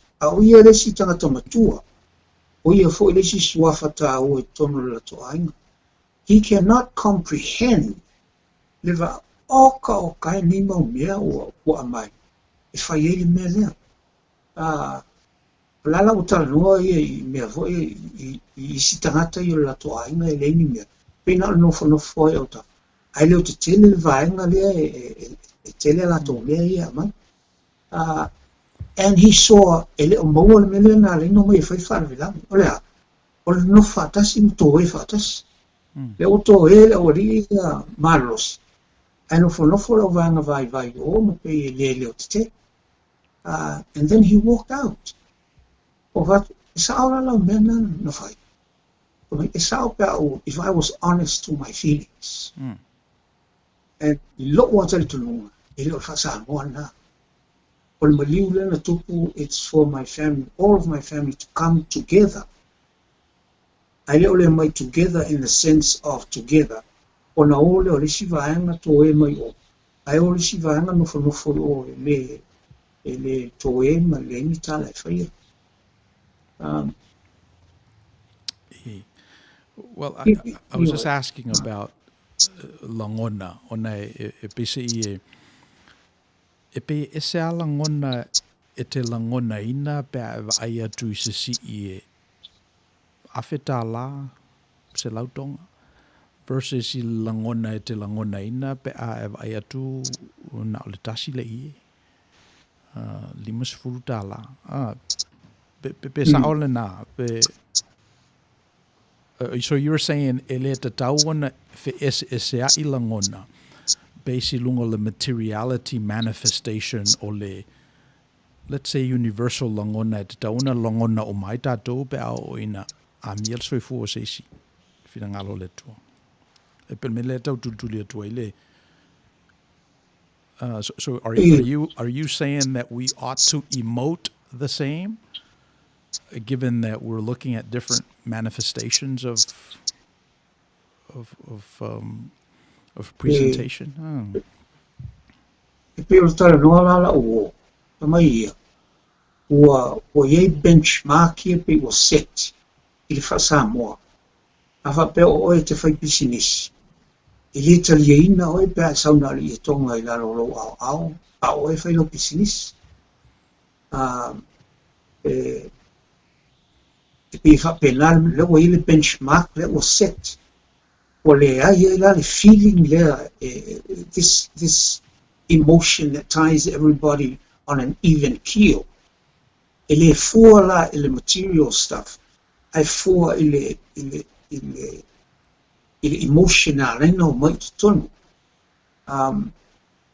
o fazete e foi sime ia sono mo ia sola e pe a foi sa o mea e vala auto ina I lona ainga ona fa pele ia o ele nai tango o e fai mai o nai le lo fango mai tanto la wi se a mo se limo o manai ia o nai te le o me fanga mai stato poa ia ona fa penale o ele na sa o mai stato talo malu au I mo stato atoniu ia mama ni sime fa pena a le tonga mal tupe le la sa mi atua ona o lo lea o le group atua la lea they come in as one unit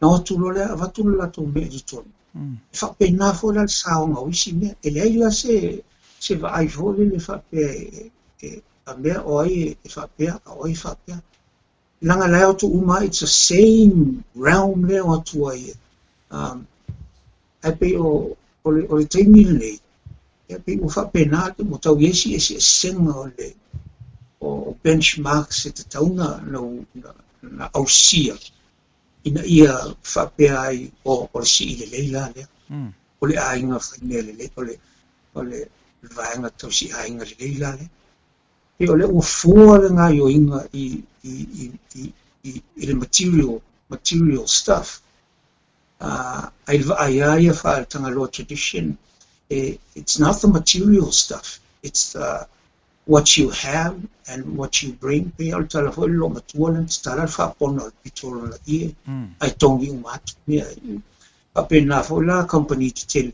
Ele tala se fa pono se me ai tongi se. They threw in thousands and thousands of dollars. And yet, if you see man Samoa, what did you do different? Not on melen of fire. Power melaman to a tam or matua. Those were the emotions. Lepi total no atoita tradition. Le langona na semana ya to mo.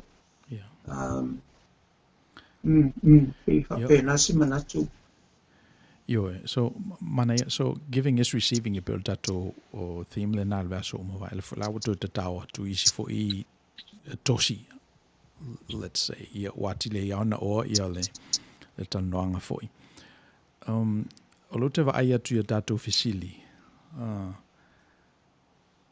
do you so swani mai is a curator to your data officially data comment here eta curate ele IT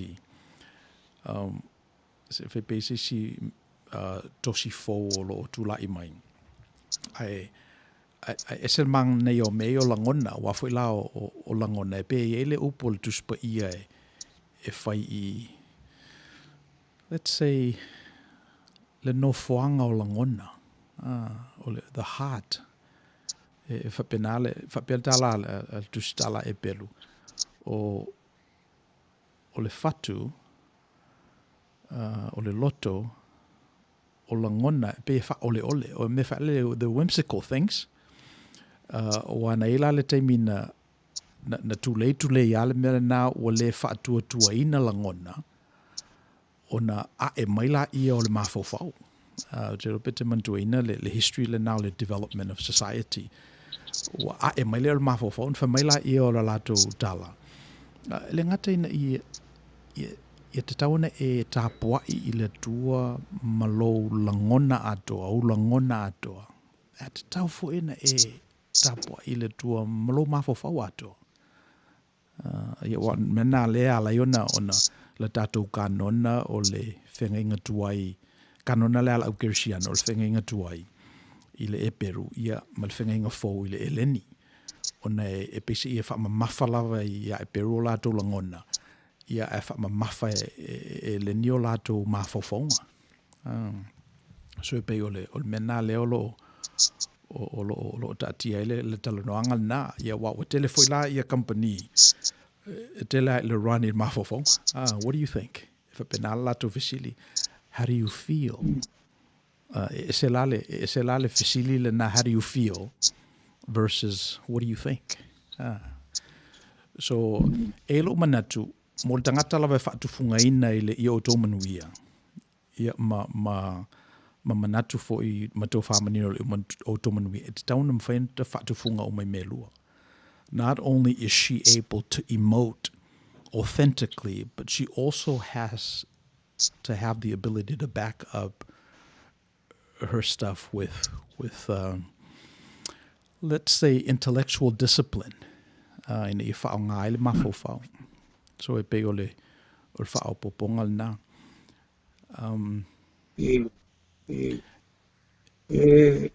Manaia le mele o e tau e langona o e tau o holtu spaia.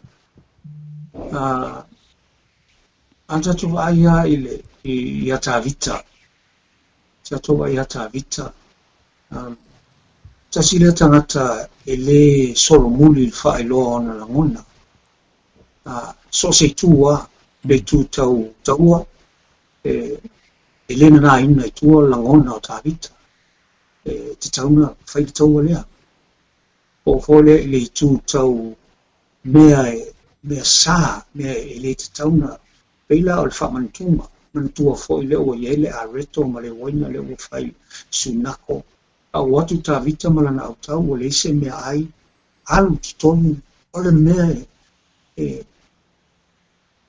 li li al Samoa le an tonu le fresale le mea la uman fapu lo le lau le famantuma e latu si mai ipu a mai a leto ave fafanga le lato vaenga le la o fai tau e mana ia lewa tala no langona i o tavita.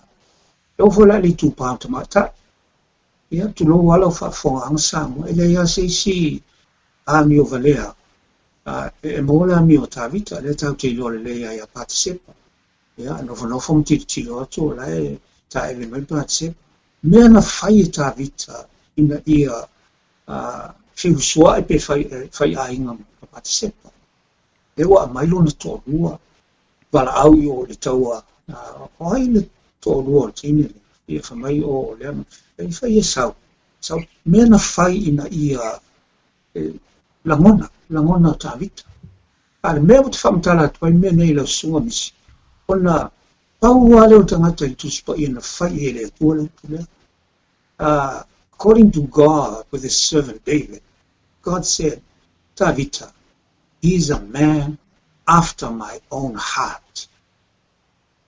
Actually, sila e sa onimi. Ale mena i loai, o le tua, e o langona, tilo le tua i langona. Pese se pe alalme, but at least he's honest. Lo le manatu. Ao me tau taua, honest. Ao me tau tamaitai, honest. Ao me tau le tua, honest. So I think there's no good and there's no bad in the sight of God. I think what he's looking for is an honest heart.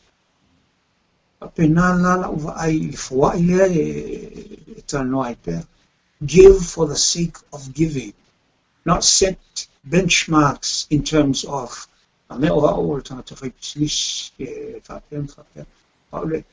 ona o sui la langona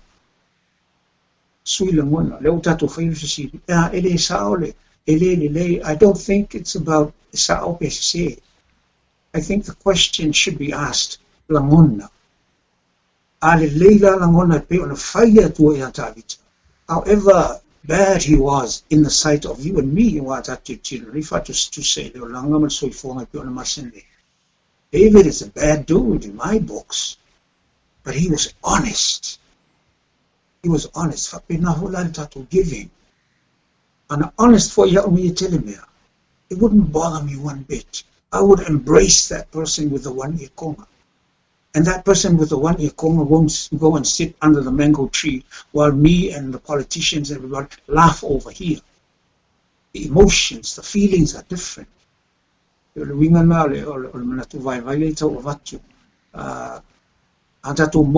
Just give for the sake of giving. I didn't bring Viola Manu to impress. No, I brought it to impact. Not to impress nobody. But when I come here and I go and congregate with the people I came with 1,000 and the others are over here, then the feelings are different. But at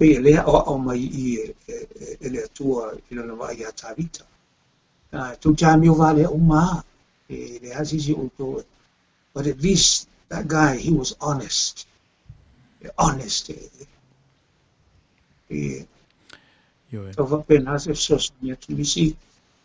Ole tala wa o mana tuina mai tuspa I ole la sole na la tuile li I o fe fata wa I tangata il malu.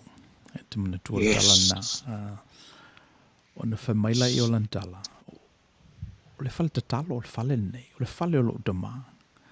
Ale o tō whaia mana o e whamea. Ia fuli loe le li ilau lau ma. Ta tala lupe na sa whadau I nām. E lo manatu o le mele nā lai ona, na maliuru tātou li. Ona ua, let's say, ua ia ia whata manu mautu o le ngausina o le tamau ainga, o le society le nā. So tala mo mona o le si tala, o le li ia tupunga mai le ainga mativa. Le whatua umanei lava ona o launga I le taulanga na whaia Iosefa ma Maria o le ulunga manutangi. Ona e le ngawhatia e la do, ona whai le taulanga I le tino o le manufasi, le mamoe le pona. So o le li lava ia, e peina tupunga mai la ingal na, e le tango lima, She was born out of wedlock, very young couple. So I lalo manatu e pese well, I can't really manatu for ilmena because after a while he started hanging out with the elites. Tamaye pe o Nicodemo, Yosef al-Arimathea. Ufili saale na le ngo ia saka yo. O tangata mau mea na. Sai fo tangata ngo ia mate yo so le winga lo tala e pe o le li ia ia. E pe ia ilo na winga fa pena le te ta ua e ona langona. He was very true to who he is. Malona pale ngai male tua. E pe ol mena na le fefe ai fuli lau na le mai lona tulanga mativa. Le talia fo iele up na talia iele upu ia lon tangata ina o ai mai o hang out mai tangata e se mai ne lo tangata masani. So all that to say, I think e manai le manatu. And afa pela o le vala au o le tua o le whao ngao langona to be organic and authentic ai. Then you risk your physical life. You risk being ostracized by society, and you risk hanging on a cross. O le whanau naunga le nao le Kirisiano. A whapela wa tātou te whamaoni le muli tai i a ao le li. Tau ana no fusaoni a tau. Le telo tātou e pese i e fia wha alue le sa tauro. A whaaturo e fia sofi i lunga la tutu i o tō a aoma. Ma so soa i o tō i tū na tafi mai le i o. A pe o le wingal na esen mana o le mena o manatua I lau saunoanga falafi. So to be actually authentic about your emotions. Yep. I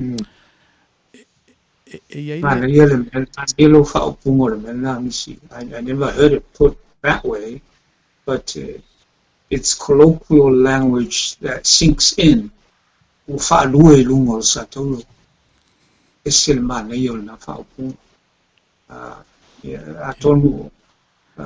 Language that penetrates. Opuna mafayona ona o ia lang ona mtoe puti le ato pona o sa on he mea tau te o atu e tau te tuli ma whawhitaia ai leo leo atu e whaalue ai lunga le I oe ma nei whawhitai misi ma nei te o le te pena la molva yasol nei o le luka e lua fo pelus futasi il fase fulu. I think we sila fia foi le tala lea. Fa me wo umona peritome o le li. You know, atu leo na matua e whaile taulanga e peo na polo ina e mose. You know, atu la I el malu e whaile la taulanga. Whama maina o le tama. You know, atu le ita watu to ina ingo ya Simeona. I le malu. Si ali o Simeona o ele ngol tama me mali o Yesu ia on afisi lola I e Simeona. Ia on failo la I o lanta talo lea e manatua pea e tangata su el tuspa ia. Lea li ia a vatu ia o. I'm paraphrasing. Pese I o le tangata ua tele tausanga. Ua loa lana tautua I le tua. Ala nofo male faalinga le nganga ia te ia e te le maliu se ivanga na ua eva ai le faolatanga na sauni ele tua. Ia na la toala elto ina I le asol na a vane ia ia Yesu manino lola I elto ina le o umon taimi. Ona fature le tua avatu ia o lava o ola o le o uva ai lau faolatanga. Ia o na tōro la I e wha manuianga lele na tō ia Maria e se fo le whainga tā o upu o le wha manuianga. Mai ia Simeona ia Maria. Tamalea na lua o maia. Whauta ua tuu le tamanei e pa uu ai, ma toi tutu ai tangata e toa tele o Israelu. E whaifo i mawhaai longa e tauleanga ina. E tu ia fo i lou lava loto i ati le pelu. Ina ia whaalia mai e manatu o tangata e toa tele. O le whamanuianga le ale, al to ino Simeona. Ia Maria. So you think about the context for i. Awha pe ua tele o tau sanga o loa lau tau tua i le malu malu. Ua tele fo intangata o e baptiso ina me e whamanuia ina ma talia la tau sanga. Ia ai avatu lola ia le pepele o le valoanga. Ia ona oto lola e ia whamanuianga lea. Me la o usi ia. Ona upu e whamai Maria. E tu ia lavalo loto i ati i le pelu. Mea ola usu enga la i le pelu. E le tu inga pelu le na le ta uai. I le tusi le aluka. Le pelu whaela le pe e curve. Au le maai e olona iu. O le romfia le ngō le pelu. Mai whapea le tala o le umi o le pelu nai le mawhaiona tuu i o tawhai lo sui lapa lapa. E hukana i tua o lo tau au langa e umi o le curve. Au le maaifo i o le ngā o le melana o le su o le fatu a tui ai o na vili la ia ina ia maasai le fatu o le tangata. O le pelu la nana whaa o ngā e Simeona e a vatu eila na wha manuianga i a Maria. Pero tamalea tutu ma pa u tangata e to tele Israelu. Ma tama fo lena te tuia lo loto i ati le pelu. So ina ia faalia mai e manatu tangata e to tele. O le wingal na o le whamanuianga Simeona. O tele au tangata e tanu o la tō manatu. Ai mese ala culture la Israelu. Tolu ape tolu nai tangata e pito i lunga latu te manatu ina manatu e whaau popo i ai talo sanga le leo a tangata. E le fele ni manatu. Al tamalalea na te tuia lo fatu i ati le pelu. Ina ia whaalia manatu o tangata e to tele. Melenta atala noa e just now le manatu moku lava. Manatu e le o fatalitali se manatu ina e tangata i lunga o na whaau popole o iei o lau atu e. A manatu lava na e nofoa o ia me eli lo si manga. Mai o whamanuianga la na ave ia Maria e winga le tama lea. Ele isau e mail file mu. Sau e mail pelu. Tamale le mawhaiona e whaaleo ngolua ia. It's either you're for it or you're against it. So e pei ole mena na utapena i le sa. I le whalawa mai e tate mawawhau e fo. I le aso fina ngalo i le culture tangata e Peru. Ia ma le tulai mai fo i o le nei upgrade ina po le evolve ina o le culture e Peru. E le nei tau le e Peru. E o le la o manai le mele. Tono la le a whaina pe au alu atu i le isi tū. Le lau te tilo atu i le isi tū. Lau wa ai i le tui ina ma lana upo o uma waso. Le o tau nuu le mea na laino o sau. O lo wala o wina lea. Le wa uma o whiau. O sau ni fo i te alue. Ma te wheloa i malo utai. Ona le wa umana whaatino mea. E o le tangata fole le wa loa lana tautua. Ma ua iloa wa maea fo i lana ngā luenga. E o le wala au ina ia. O le manai o le tala lea. O le ilo na soa. O le soa i le tala i le toi ina i nei Samoa. O le toi ina wa loa fo i lana tautua. I te tono le kalesia i le whakasa. o le suafa fo le toina o la uloa uma le whenga luenga I Samoa nei a matunu I fafo. O le toina wawai le sunga ia toina wawai toma. Le whetoa uma mai o malua sa whai ele mo le mea pese youth ministry. Whai lal polkalame. Masani lano ualu o talanoa I le toina lea. Ona o le toina I fie I mea tau tupulanga. O ia sa wa ia le sum a le ekalesia. Fie me tau tupulanga. Tol toina fo I fie me tau pese. Eila o inale ia ile ma sotanga lea. E mea ma te fie tutu sailo ma fie. Au te fie la te alo o asi o talanoa le toina. O la o lunga mua. O alu ele mauta le toina.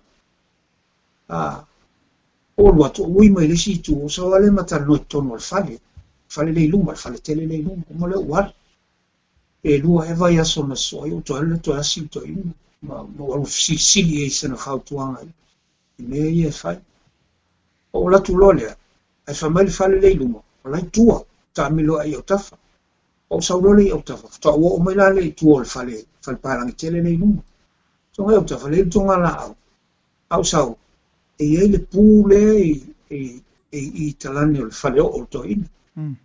O sa wale te le ano ai, o sa wale o sa wale mea, o sa wale tu o le whale o matala noa. Ia, whai matala o wale. O lo tu e saunga lon tolu, o te sa o mau mai toina, o le tu lungo au mutu o le pule, a le pule, o pu fasima. Fasima. Ia no sa wale matutu, matala noa tutu o e ale lunga I. Ia, o le lobe fa fena o matala noa e no fesili e po le ale le winga lea. Au fumetoina, o lo u tunga mau lea. Ia e pi le la whalongo. O le fai mai vai. O I tanua ia se tulo, o I te wa ia. Matala noa ale, a wale le iasa o tala noa atua le maria la o tala noa. O walu lea. Ia pe lua fo tolu vaso o toe sau. Le la o tau masani le. O sa lo le ui mai tua pasi mai le. Le pulo to maulo to ino sa lo le o tua. Ai ala matala noa. O le fale ho o lava vai. E na le it's big enough to hold a single bed. Ia maltama mena to oila na lau male mana no fo. Ia mana no fo la tasi ai sa mo tata mo ana malo. Awana le la umano fone I ya mai puti o maula la te tiro au te tiro tulu lai fa la vai lungo le pusa otio I think pa me lo ma a fa lo tunga maule lunga I lunga o lo pusa oti le na mata no foile o le ya sa tala no ona le eta va ale te ma fa a o le po ata oto e moi to automatic tiro lo pusa oti Ia pe o mea whapena ina ua ma liu lanto ina. Te se fo ila ngona la. Na o ia te awa ia, te mina alai fōfta au ma malua. A leo expose ile to ina malolo. Tangata o sa whamai antala. O te rei loa ia kapi elu po lana sanga ta au fia ia au inei. Leo o umala o ngā luenga tau sino. Leo o umana whaile sulu. Ia leo malolo mai su le malama po la me o tau fie o sanga tuko e pea o ine na o maliula le to ina ia le na o walwale le maliu na lo fo no fo ma o pese ata fo le o to mata ai il tangata le o lona to sa minga le ia malona tu e lungo o tu ma malana ata ma fai mai ke le lo po la me o sanga tu Male mao I te toni lona whale o. Ala e tau e subu ai lunga lona. Ever since then, pa me ala lo malatu. I want to be, if I am half as prepared as Vavahe, then I have a very good chance of a wonderful place after this life. Mo nau tangata umatoa mauti noa lava, wa uma. Toia o lona ati tangata le to toe. O le isi me o mo sa o matu mea. I lona foto le tonunga that is a nice way to take an exit from this world. Ilo walu o na se tini tangata o umana sa umalo tangata ile ilo vala wina o fea lava o ngā ruenga le kalesia o ngā tausinu ile le anganu tausinga o le ainga o fea lava le tafa ma le te tautua ai ma e ngalue mo le angai lu mo le soifuanga o tangata rau tele o te tonu. This is the only way to exit. Wai tu mai no fo mai fa tali le mal malama hoi po la me o ifa penala la va ai le mele pe na sando misi il me man nei o le lai lo o faola le lai lo o le atua le ale o le poiana fa mtala fo fa manuia ile atua langa o me o tangata o to le tingi tangata o le sisi me o to toi o umana ave molo na vala awina o se tala na fono fa pi atu le mele wa la nga mai tala fo tu spaia ioe so si lava soi fu ile vaenga na o le tu samo nai vai vase vai vastai ma samo college ioe ia ma le fakasa e lo o malto ina le vai yes ioe ma si fu e ma feleti le siaso moeno e mo atolo o faila na tunu ulu why he's got a very simple diet for you towards the end o le tau ia tau mafa fa pele lantala o sidi e feleti o mai fa pero tala toina ia le foi tali ne aso silinga foi na fina te tau no mai tangata e watu o mai angelu fa le watu tolo na manava ma ia tau si io fa penale wingol toina io e fra tali foi nei pe o mai angelu e watu o tangata o no fo sauni e filo e matai yes wa o le tu leila le i Outou Manuia e se le tele male no ai o isi fo i va vai toma i o tatou o tafa me nai nuti mea il tangata po New Zealand Australia le tele o tangata the skilled nursing facility le o tu la i mai le covid le o tele o tangata lo mali liuna i latou i no foanga na e pe o le tu leila i Outou Manuia you can do something remarkable for God i le siso mangalo yai. You don't have to wait till you access these pillars of society a bit of a vaitoma. You don't have to be heroic.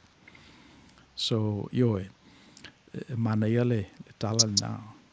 So, vaitoma could be a metaphor for how you relate to these people towards the end of their lives. Le o purpula langoto, le o pe o Simeona. Wa ole responsibility la Simeona le mana tuaina pea ele kalesia ola na tala le na fai ya Maria ole tamale na tutuia lo fatu ya ati le pelu te tele na upu ele mo yo na upu ya le wo oto ele neita male la aruna na malanga le o Manuia ina wo vai fa lo tanga ya fa mai ala tala o mele o Manuia o mele o whaalatanga e fa penalo na winga e pese ina te tuia lo fatu i ati le pelu i de ia langa manatu tangata langa le tamal ne ele ma whaiona tatu so ona o whaleongo lua i ai a leve vela i e maliti you have to take a position in tamalea kasi afa maile tamalea no e aule tua matangata mantitiva it's either a yes or no ele mafaiona e faleongo lua so anyway on menao o manatuina do you have a few minutes la tatu peselea fala fail tatu break se va aipe ni facility tonol tatu ato facility into fa wala tal no nga ile situ le ya faftai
Ia whatalofa atu ia Pearl Campi Tui. Ia whatalofa atu fo I le tamai ia Yosia e vile. Whamai ia le sunga whawhenga inga. Sa o wa onga ia Suesi malua. Le ono fitu sfuru fitasi. Ma o te whaaftai tele I nato ino le kalesia I nata imi. Whamai le matai o lo ainga I manua. Na o tamali I lawe whailo na langi e whao ngā ile I e tonga. O se langona leile nāna mua. O le ase tau fio whaalafi langona nei aso. E o lava I se alala whanga I se whai lele o te tala I lava le I e tonga. Ia whaaftai mo le talanoanga. Whalongolongo tu fo I last week too. Very good. God bless. Ia. E pe o le vesili nāma le sunga to ina ia. Ia Yosia. Falafi to face now reflection. Ya, manea. Patalo fat for sungal to ina. After for mo fala au to say male. Ato polo kalamini. Ole angangala na. Wa ile ngata wa esele benchmark le wa set. Awa ese foi mea wa fataua. Lela wa maua mai pe ole I tonga sa ole mena salani e mea umai avatu mo se fala vela. Pe le aile mea ai ale I tonga. Pe ole atoanga le na ole se valivali atu. E pe ta ila oso nei. Pe wa ese la le mele pe fo na antau e lo sunga.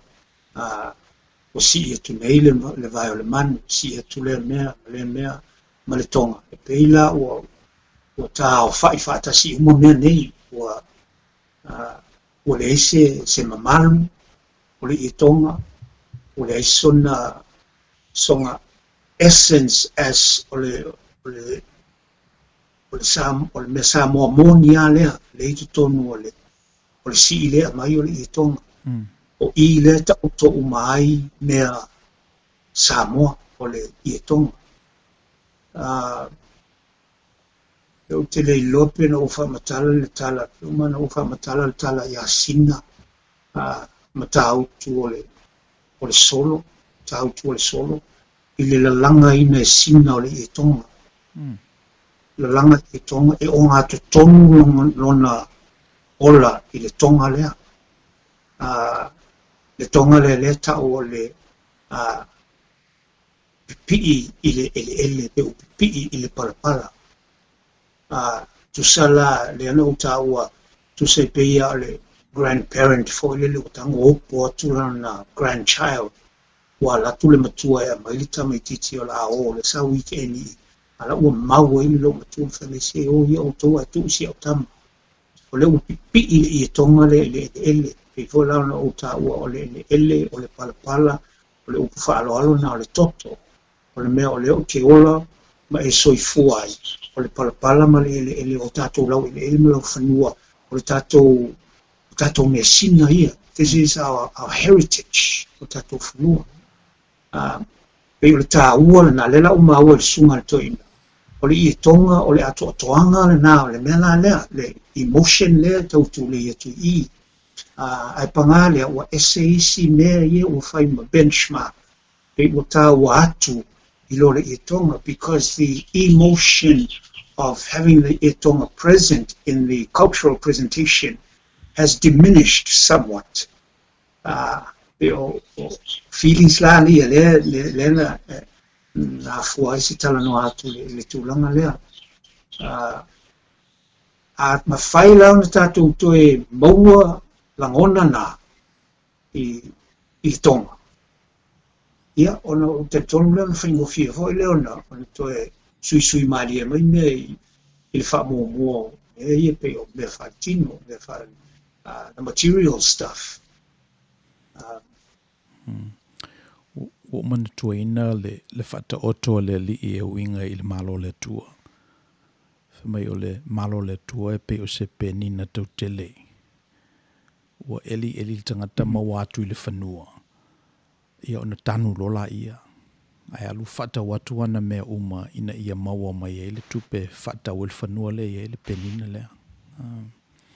So pe o mantua ina whata otol na aleli I. E whaatusa ia I se penina tautele man malo le tua. Ia e tu sai fo o le fisilina na whale o le sunga toina. I think o manua e tele ina tanu ele tele o mea. Ele ta ua mai fo ia tama ia mea ia tatou se vanga na lava ua afu tatou tautua. Se vanga na ua te tau foi. Ua mane e te alale anganga le o manua. Ele so na tatala le mesina le tunu. Na o le whalawa singa lava o te mali. So, we whale ne awa noe whaftai atu e le sunga to ina. E pe lava le manatu o mātou ia whaife au fōu talavo. Ia o tau tau au ia mātou te tutu ai. Ali, Ngā lue ngana. Nā alu iai ia rau tō wafu ma. Ma lau tō tua. Ia o le whaawawina e mātou. E pa wata talo. Ia whai sa tātou whai whaapopo. Pe whai whaapopo la tō mena mō me missionale. Le whao i o tātou teimi. Ia o tātou te wholo mole ina. Ia le tautua o tātou mātua matua a. But whao ngā mea o tātou maua. Ia na whai sa tātou tongi. Sa tātou whaapopo. Lafo sa tātou aso. Ina ia Outou Manuia o le atua lo tātou tunu. Yeah. So o le tala na ai le ya Simeona. Let's see what else. Yeah. I pe ola o tala noa. So o Simeona la ana ye la lisi tina fo ina ile malu. Tina le ya ana. Fe mai msala pena o le fitu pe valu tausanga na nofoi ana ilon to lua. Ia e maliuro te maloa. Ia ona nofofua i ala i o ana. E ta o mai lona tamā o le tangata ingo ia whanuelu. So o teimi umalawe whaai ua ia ingoa e pelu i le el. E tai pelava o peteli. O lona winga, it's something of God. Pe o lona tamale na, ia na ta umaila ia o lona tupuanga le tribe o Asera. E le o whaita wina i le whanau mo mua a Iakopo, ia le ingole na, so a isi si tupuanga na toe tupu mai ma. Ma toe tosi ia i le whaasino manga o le whanau mo mua a Iakopo. E pe ia le winga le na o lona fausanga. E pese i o ni tangata nau ese mai le whaatuatuanga i le amatanga. Ia e pe lava lona nau e toe foi. Le fausanga le tinao ana. Ua matu nei la lantane. Ua o fo i le tūlanga ua leta ua loa e le society e pelu. E pese i o le malu na whaasino iai. Sa mawailo na paolo. Sa alu iai ina ia ola ai. So o me lau o whamatala nai ana. So o Simeona i le tuo tane. A o ana i le tuo o whawhine. Simeona na whaia le perfetanga ma avel whamanuianga i a Maria. E pe o ana o la nangaluenga na whamatalatala i tangata i e o atu le mele tupu. E se mana i o le role na o whatu ana o tōwa ai le urungali illa. Ma le pepe. Le to ina o Simeona. I o mena le tupu. O a fio mai le tua. O liutino il tangata. Le ua alu i tonu o tātou tū manga i whanua. Le ua pepele le finangalo le tua i o tātou tangata. Pe o upuna ana i ana i alava upo e masani ai. Mai pe o tū leila le i o Outou Manuia. O le tele i o ana i nei. I le lalolangi o Samoa. O la lato role pe e whapena. Le a e lava ana i le ape whaile a e Simeona wa o le tamwhawhine. Ia e alana role wa comfortable la ia. So e ilo manato le isi na involvement o le whaatuatuanga Kirisiano i o tātou tangata. E loa o ema manino e early role ia ona play lola ia until the end of your days. So e pe o le mele na tātou maua mai le sane. E wa o le si lafas. Ia pasoas. Ia. Ia pasoa ilo identify no roles. Ia na whata oto mai tala ni tuspa ia. Ta silna mea e te le ale sao le tātou anganu. Il tūlanga le ia nei issues, international issues. Me leo rights of the women's rights. le ufata otomai I le tala le tuspai e se le mea Simeona e se I le rola ana a tato va aila le mele ufa fina wa nei I malo I fafo ma pe ua munu tai e toa ia tato me Samuel ia ona whanau noa I leo lo tangata ona o leo o tato pisa o ia le pisa lai pisa I fafo e tau te leo tilo pe iengi tato nuti na mea o ia tato lewa lau whanua e ono sosoani le mea lea now we're talking women's rights. All the questions and the answers are formulated in the platform outside of Samoa. Lawa ngayoi of Western society.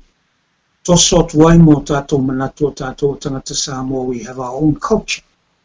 Ile ai masita lawa tato wo tilo mai lea about million day half the time it tilo fa mai ono leang nu. And that is because now we're over there, Tato Samoa, there on a tilo maile tour with spectacles, westernized spectacles. I have ese matana, I tato tilo ile mea le tupu, men for fawa tato, men to tongo elu soifua malo ola. On a tato tule imitato ai o, ile mela o. Totole tato wapele Samoa. Mafika po le ale to nga awala e whao ngā ile melea. E fisosani ile melea tu mai o. O le whantai te inga. E masani e sola. A whai fono fo i e po fono tau wati ele nu. Ia, teimi o laiti. Ia o lo teimi whai e mea ai. Ia, o na mato hatula le mato ni laiti. E ono tau sanga pe, ala tau sanga. E nofo I tua o lo tama. Tangololo tama, mai fasi o la se mea po se lau whai, tō mai talani. Ia tau sa mea leo to ina matala noa I o I matai ono. Mai sina mele I. Ia whapena umala tua, uma poula, umala mato au pele mapula ia. Umalo lea mato homatana, e ala le tau mai titi o le mato no. Na whaila na tala lea. Whai mai, ke loa kala luka malanga whai ngilfo. Ia, mai, kala umala alu kinga. Whengai, makulangi pilema. Whengai, nang foi a uma mea ai mahole ku I vai al ko I uma luma ku. On kalkala ngoa le mawhaila kala. Au kala umala mawhalongo. Lai whai al makinga al makama. Kala ngā lai makama. I kukongu le fomu. Lei la se si o anu I lo le tangata. Ale o mutua I nei. Lei lau te malama lamala. Lei la whatoa malama le upule whamai. O le ngā luenga al tina o le whauwhautua. O le whauwhautua. Lona winga, o toi ina uma le mātou no o le sa ilifonu. O lana whauwhautua, e ilo o mātutua. O tala uma whaila e mai e whau e no uma whau e le maupoponga o lea. O mea mai ilo o mātutua. O le whono tina e leo e loe. Iwe, ese le mālea. Dangala I eile, e ili whaupunga whaule hapea, women do not compete. You complete. I leo mai I tonu e whaatau te wā. Ai mai I tonu e wha ato atoa. Ato te tilo lai tua I mena te tupu e sona mua. Le lai mua tonu. Anta ato tilo lai le wa aile nā. Ma e sila misi I le rola mea ta o le whea ngainga o le tene Samoa. I le manao mia ngai tato le women's rights. La ngā tātou toi fo I ama whaatino le aunga o le whea ngainga. O le I o I mata o le tamalon tua whine. E oti le tama se tulo I lona tua whine. Wha mua mea uma I lona tua whine. O lea fo e wha pea au ina mātutua. E mua e le tama na wa aile uma tua lona tua whine. Se I wha utalai. Whea la I ono ofi e tua le women's rights. Lea pea tātou toi fo I le wha Samoa le whea ngainga. Osi e le tama na whea ngainga. Unfortunately, that is so far removed from Samoa of today. E se tamai titi se tupulanga e malama I tūlanga ia o le whengainga. Ma tu hoa la whengainga ia so lai e o le alunga I tine sana pa I le tam e o I whalalili e ta oto ma tō whanga o tine sana pa I le mtuangani. Ia oso nei, ia peita te vai atu sa utini ya le voli ia tala mi tia foto atu mi tia fu mai tama la ola kapi mai ai ia fa pe o so po ina ai ata tu ua mata manga me ta oto ta tonga tonta oto it is a women's right in Samoa. Women have the privilege, and it's a divine privilege. It is for you to tala. Langa wala ngase manatu leo isang noa misile ile tulanga Rosie a Simeona maana yoe na manino fo ya spaia na tala noa mai mena na soifua maola yo tatu tua ia sona mo le la o tu famata asimai famata osimai ile tala le pe ona o to mai so miss yo te le level tal noanga o lo fai fafo nei le ngata falai women's rights are everything else's rights LGBTQIA ona wa fa popo ai si mate tusi o le alphabet le tungol na le LGBT so what le ina fele ma tosi ni ia fafo inei wai tawala on facilita to pe sa ele ave se ia le melna pe e atata ilo saunoanga falafi e pe ia me transcender to nei lo me ye nei me na fenga inga pe se ia archetypes ia fire e transcender to nei lo mele e vesi nei. And I think if I'm reading you right, you're advocating going back to some of those first principles, if you will. Ina ia garo na ile aluanga iluma, ina ia owane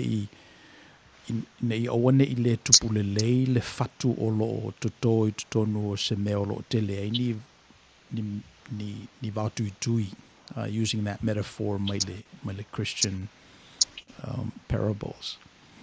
So, yeah. I mean, that's a cause worth losing your life for, going back to first principles.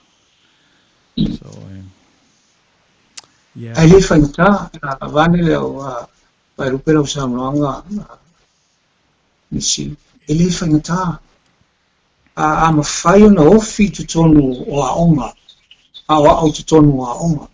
Mai ale la iti o tomaiti. Ma fai ona fai se mea whapena a o mai le primas ia tau loto i ta maiti mea ia kutusa o lau whea ngainga na tangola ia fai e te tau bla bla bla na ola i leo le ho i university ka ua o oltame titi le o ina na le mawalunga na e o tu i na o te lele a to e te tala hola le university e se si atu fai te toa sili atu na tele. Ia wao ina ia fa o lungo o tato matai fa le mafau i me fa Samoa. Ia pangale e pula na o tili ele se tala i te tua a se tala fa le o fa no o le su e te tonu le university a tato i Samoa ni e lua mta o pon mana o mina e pasi ai a pasi lau mathematica, yeah, pasi malau English, yeah, ona e ofile tono University of Samoa, National University of Samoa, ai a pasi lau mathematica, a feo lau English, ai pasi lau Samoa, e tele haru tono. E ona e mena ia e vane ma tui atu, ina ia ele mo faina nga I luma mele a fai e fa pena tato vai awa tato titilo lo ia then the mindset has to change and the conversation has to change as well so lewo fai atua nei o policy maker ile mana o niel tato fa sa mo e tato fa na ulanga I luma le level university lo wamanatu Maya ilalo amani amata tu ilalo prima 1, prima 2, faso tala no me saula le women's right mai fafo e matua fo al falongo tam titsamo to mitila na o mai le prima 1 se ia o lunga the university level, NUS level. Fora, rana mea human rights. Whamarama mai la, e ata tu mai Samoa langa, e le se me whapena, o mātou teine, they are next to our God, they are our goddesses, they are our angels. E a pangale o leo tue whapena, ale mea o ie nei, ai whaingofia, tātou tue fo ia tue whata ua mea ia, a o ina ia tātou whalau. Yeah, it's not a process that's going to happen overnight. It's a process that's going to take a few years, but it's a process that is worth investing those years in, I believe. Yo lo fa nga ino le upule le fenga inga. E wa le upu Britania la mea pilunga o le upuna o le covenant. Le covenant. Sure. O le fenga inga o le covenant. Yo le covenant la fo I lo fo tama ia o ina e pe o le whengainga na osi I le vao le tua ma Abramo e pe o inana na amata ona to toshi mai ai le whengainga le muli ai le Judeo-Christian e ese mai nei lo le whengainga le amatanga I e tena ma le lolo mai si mena a whamei walu o wasuanga le vatele I te lol tangata e ngoi a Abramo pele o anga I mai ele tua il tangata pele o vala au ele tua ile tangata ia tuulona nuu malona ainga ai alu ile nuu o te avatu ia te o fai moe mamau pe o inana na fo ile toshi le upule o le covenant ona whapela I o upo o le whengainga a whape whaia o mou tō atua ona whaileo o tō mou unu whaileo o tō mou utangata o te whaateleina fōi lau whanau e pe o neo o le matawhanga ma whetu o langi e pe upu nā o le whengainga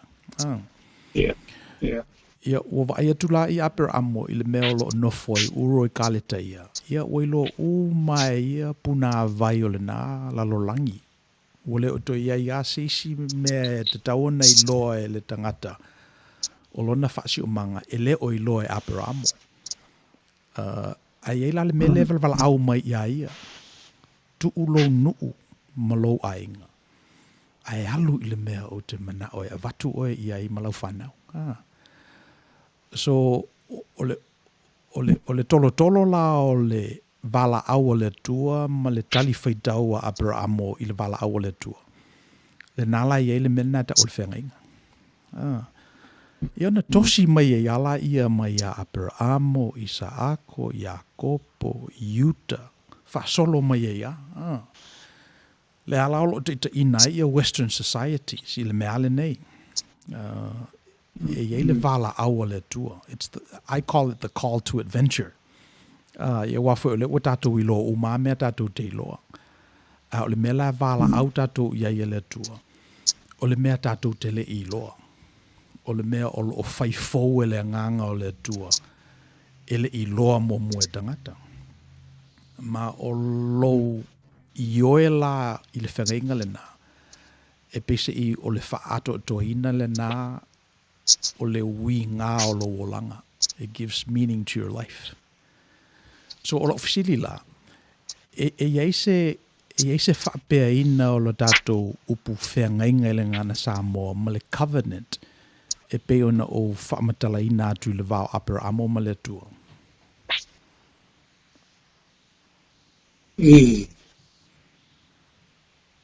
Pe o le umi o tātara no, misi o le whaingatā fo na o fisili. Ai e manai al fisili an tātou tino le upu lea whengainga e o le upu e whanau mai le upu lea o le whengai o le come face to face not on a confrontational manner but face to face to address each other, to find a commonality where they can work together. o le whea ngai ngala, pe whanau mai le upule o le whea ngai. A le mai, o le upule o le opposite. The opposite of day is night. E a whasamoa, mai whasamoa, o le upu whawhea ngai o le pō, o le ao. Ioe. O no whale mo mahau nei to ina. O le almea wala tō whao ngai le upu whea ngai, which is face to face, to address each other to find a commonality where they can be together. A le whao ngai le upu oppose. Opposite comes from the word oppose, meaning to contradict me e lua. And yet, from maito ina, the ancient spiritual wisdom of our ancestors, from mai o le upu whawhea ngai o le ao, o le pō. O le upu whawhea ngai o runga, o lalo. O le peolo o te tiro lea. Maybe a o me whapena, e le tilo to ina o se upu fe furitua ai, o se upu e fe ese ai, o le ese no le ao, o le pō. E le se upu fe ese. I compliment e lisi mea. E complete e lisi mea. Now, if we can get into that mode of thinking, matato tomo fai e malama ne meleo maito in, ona te lea leo, ona matau sisili tono o mea ia. Matato vai le ao o le upu whawhea ngai o le pō. Matato lole le se ngau mea ia lua. One involves into the other, and one cannot survive without the other. One is not complete without the other. Ona ese a toa leole. Ona tu mai lole le whiangainga i oe. Whiangainga o le whapeo le marienga. It's an agreement. O le mawhana o le whapeo le konkalate. E le aila, e whaonga ina e toa ina se marienga po. Le mai toa ina, o le mele le vā oe o lo tua whine. O le whiangainga. E te complimentinga le teine rare tu mai o. Au mea o mai whai. E te ai uli e le teine rare tu mai o. O lo I oi mata. Le teine rare tu mai o. O lo wola atoa. E mo le teine rare tu mai o. E le upu opposite la le masculine ma le feminine. E ai, mai to in. O le upu whawhea ngai le teine. O le tamu.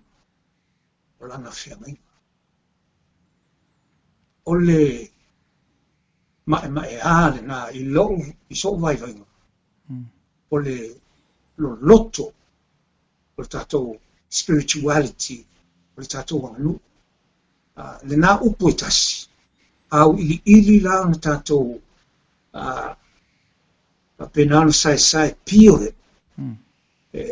Whapenao na mānaia I o le mea tātou. I o le whengainga.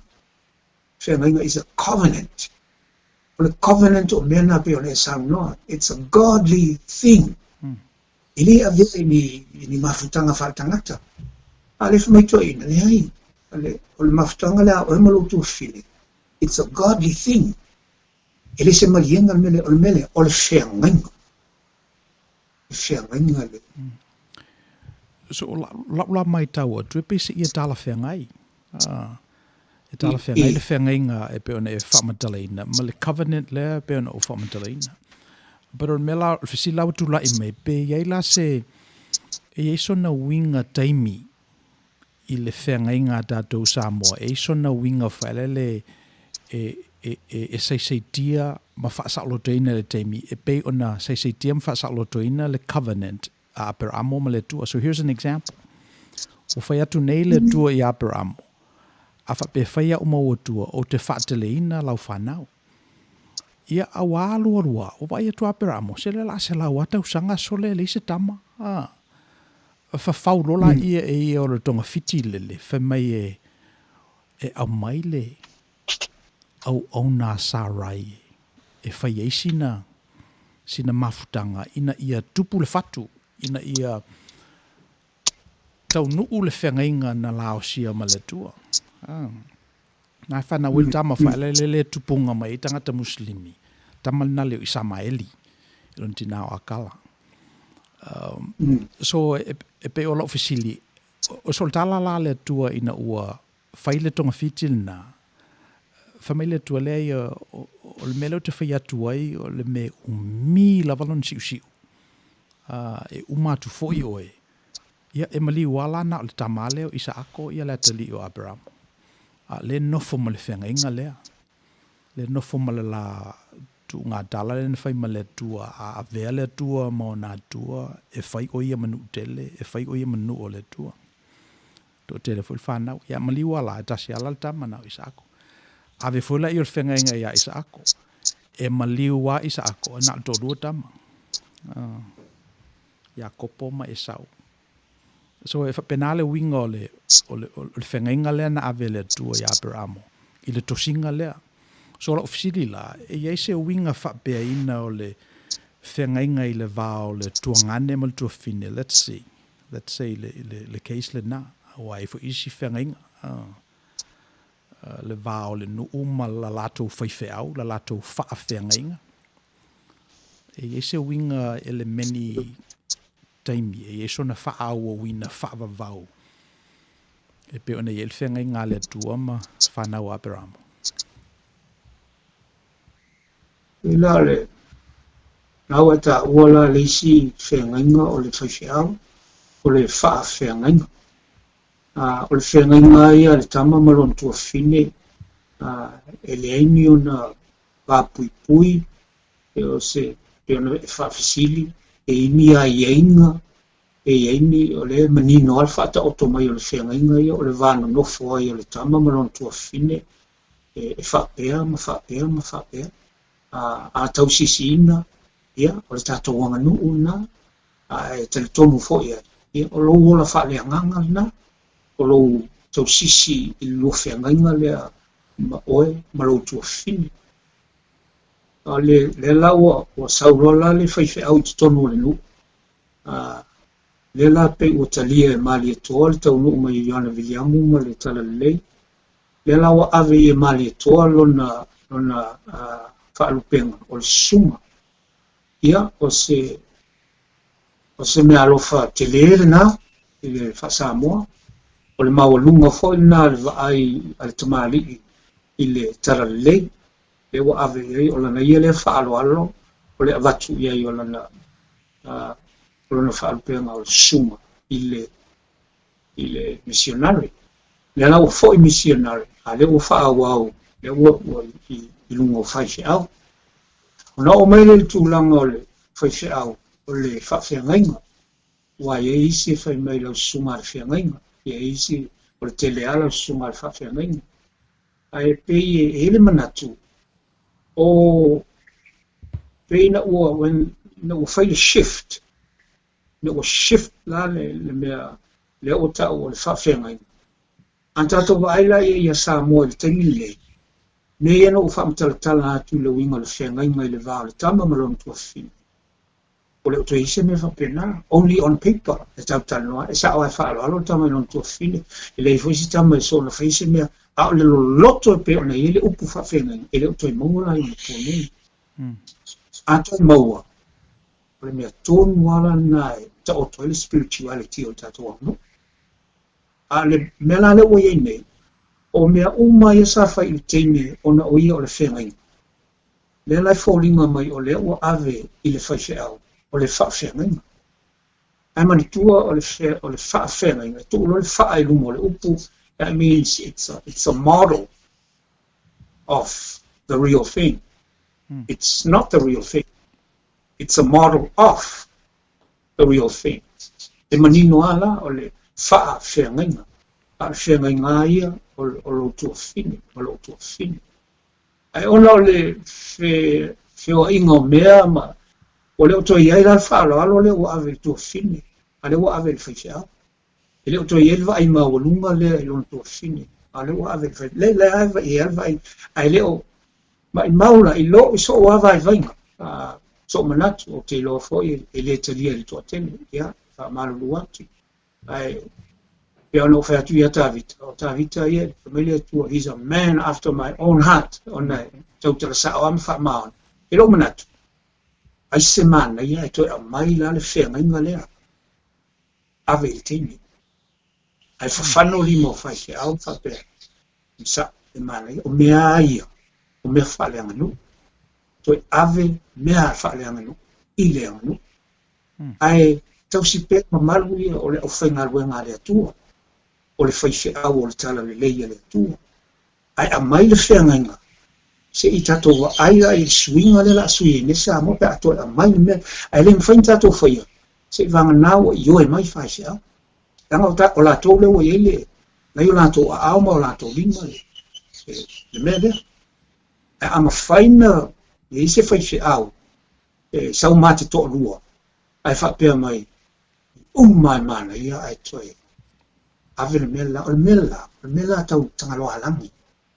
Ai se mana ia ai toi ave le. Ai ulu toi ta tau whawhenga, pe tau tau whenga. Ai a mata tu ia tatou. Ona tau teine o le nu. Tau ia tamatai o le whioanga. O tatou whenga. Ai le ia misi. Lo tala mo ia swinga. Le swinga o le mea ato. Ai tauna a mata mai lunga. Le amata tu ta o ye fo pero sa o so de tuna misi le fa si di pen tu mai ia wa ole fa manuianga la le na ave ia Simeone ia Maria o te loele i malama te le ia Maria ile il fa manuianga si to le fo fonga tu ia le fa manuianga ua tuu le tamanei e pā u mato e tutu ai tangata e to tele o Israelu. E foi ma whaai longa e tau leanga ina. E tu ia foi lo lava loto i ati le pelu, ina ia whaalia mai e manatu o tangata e to tele. So think about this. O lawa ala tu nei Maria e watu lana tama ai to e Simeona le inati lea. Ia lawa valu londa ulu matau fika po le ale le wingo ia upu. Ai mo tātou la ia lus fantasi centenari, le o tātou I loa le tala. O na whamele o la o reflection, ia o tangata ia na pā u mato e tutu e to tele Israelu. Ia na amatala e o la o lisi o tangata na pā u. O tangata na fitoi ia i le tapu I ngā iutaia. Tangata ia peise I na ola I nā I le malu. Le vanga ia fesuia I tupe. O I la tauna na pā u.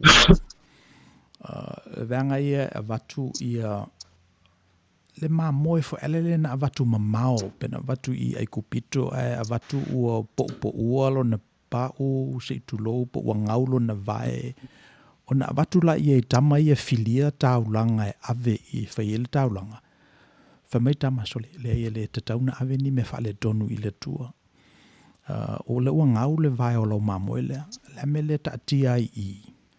Ai alatu I le whatau mai ia sisi mamoe peti mana kosher. E mai ave lau taulanga I o.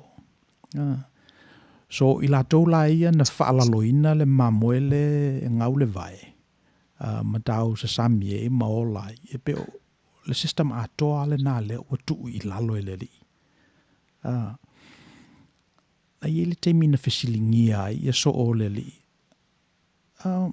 E whaitaulanga e alau tau li. E nā latu ala I le whesili o atu le li. I whamaila le whesili le li I lato o na so o na avatua le whesili a tangata. Se itali mea le whesili lea. E whaitaulanga e asuli po tangata ese. I le malu. Oi e whaia taulanga o tangata ese po suli o le malu. Lau sa le vi ma tangata na. I un whamaila I o le tali. Tangata ese. O tangata e o latou I le malu. Suli o le tala le lei. O latou na leina latu taulanga e whaia. Latou na talia le taulanga e watu tangata. It's a controversial o le manatu le nai tuspa ia. I'm not making this stuff up. O na whamaile o le li. Yeah. O a ole suli o le tua. a very bold statement, very arrogant statement. O ina lava na amatai ona fesili tangata, sole. O fo ila tali o Abraham. O fo ilo Salevi. La mela ala ina whaila utaulang. Angatai la ina le tala. Ona le mawala ia atoa e tātou o le finangalo le li. Leanga o le tala e wha awau. Na umalo lava na tau le message le nā i tangata na fesili, whailola ia le li o le tala, ma le whatonunga i le soo. Alula e avelau o fe malu i ngā dai. O lei a mua lava e te maua i lau o fe. I e whawhasilo na ngutu, o lo o iel se tātara. Ne saula i e avel tātau langa o le malu le tupena. So, o le meo o whamatala ina o distinguish le mea le nā mō tangata tāpua i le tāpua i ngā iutaia. O i nā lava na tautua o penga i le mea lea o le tino manufasi ma le toto le tama i mā moe i lunga o le whatawhai taulanga. Me le i umi lava o na distinguish le li in mena. Ia e le tue whaialo taulanga na e o mai lava le teimi nei. So i lato umalava sa maua lato commissioner lato tipi. O i lato umalava na whao ngaina mā moe e le i mawhaio na ave whai le taulanga. Na la su e nene lato ngā luenga e whaiwa o le o toi fua le vinel na. So o le tapo inga tangata iutaia. Pe o na masania i e tausanga e tele. Na ana tuu i lalo e le li. Ia, o le isi tangata na pā o tangata o la fonga. E pese i o le. Mind you, nai motu mga manatu ane, te te no whamwhai tau ma walu ma whatutu. Na wala awele li tangata ngo i a mātai o. A ola na ngā luenga na sa mawai fo i le me o lai, lo na ainga. A whai mai i a Roma o le taulanga e se furu, i o na whai atu lai i o mātai o. Ia, au mai se furu rua. Se furu toru taulanga tātou nei tau sanga. O si i fo i lunga le tau mea, i na avela i o se fulu i a Roma. Ia tu le tolu i lantanga. Ta penale winga o. Ia o wala au ele li mātai o. Ia matarore na wa ai mātai o i le isi fo i lalolangi e ese mai nei lalolangi e masangi e o ia. O isi la tangata na lato nuti mea whatasi le sfuru lua lea. O tangata e pe telu. Tangata whai whaiva. Tangata ia e o lātou le tamao ainga le whatupeina ia le tanga mātai o. A le ua nofo le lei nei tutono res fururua lea. Ua matalanto e rethink the whole taxation system. Ia, e te mantuina fo le tala i le saafu a leo sakaio. Mai o whamolongo a i mawa e o le ngalue ngale li. O na manatu rola ia e alu se iwa ai. Na pupu o le sa a e lungo lao. A le mena lai ona sui le mafofau o sakai ona ua recognize le li. Ona ua recognize le li. Wa le sia la le mea I guess e tau fu ona iloa e tātou ona whai. Pela we whaatufunga ina I tātou I whaatufunganga o le Outou Manuia. We have to be able to recognize talent and people in general. Na recognize o lave le li I sakaio, whamai sakaio, whamai le li I a sakaio. Sauia I lalo, o le utewhia mafuta ia oe. Lena e sau e su e au, a le utewhia atu o te fialu I lo whale le aso nei. Ia mauolo e sakaio le mena, whamai lo landala, ta whewhe. O mea umalawa na o un whaanga o ia mai maistangata, o le ala uto e sau tua whaai natu. Ia ona whamailola I o le ia, o vi ia le tua, ina ua maua mai le tangata, le atali o Abraham. So, na matalawa I nā ona le oto e tupu le mele o le alafonga, taxes a tangata. Sa whaima mea o lo o polonga ai tangata, matitiwa ai tangata. Ia, o fo ilawa I taimi nei, ia, se foi lava ia region to le langi o tatou langi ai o isi nā mea sa pa o ina ua tula I maileli Le o tātou I loa Ma nei. tele. O te manatu Ma e le hia I le loa e Maria. o le lau sao nga misi. Si whamaisa o whapoponga. E o le e wa la langi le silafia le lau sunga le tau bisinisi me va pena te mantua fo la tau I talanoanga no fatu ia you are blessed in that sense. No fta o tu fo la o fi au ia pia who thinks like you and I call him a blessed reverend just like I called you. I'm not as gifted as that. Ona te le loa nei tau business e volano ta o vastel wai o ia le len fai my God is a businessman.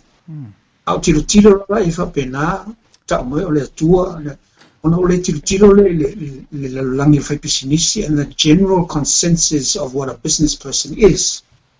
Ale mo la no wai le tua. Ona o tali e ina lo le me fa business. Fa mai God creates a system and then the system takes care of itself. Fai le tua le niu. Ia, to le niu, to ua le o popo to o la yani, it's a system. O te tino le I tua, e le mena tupu il taimi o halo atu Amerika I le palota. And everybody was trying to pull out everybody else's dirty laundry. Le e la le tangata leana fai mai po le ana mena tutongi e le malo. There was an apparatus, medical apparatus. Leana whaatau le malo. More COVID-19, and it cost 250 something per unit. Ona mai lo le pili le me ato, it's in 4 billion le tau le me. Nobody questioned it until this lady brought it to everybody's attention. The same apparatus was sold in Peru, South America, for $17. And yet it's sold here in America where the apparatus was built and manufactured for over 250 per unit. The world of business,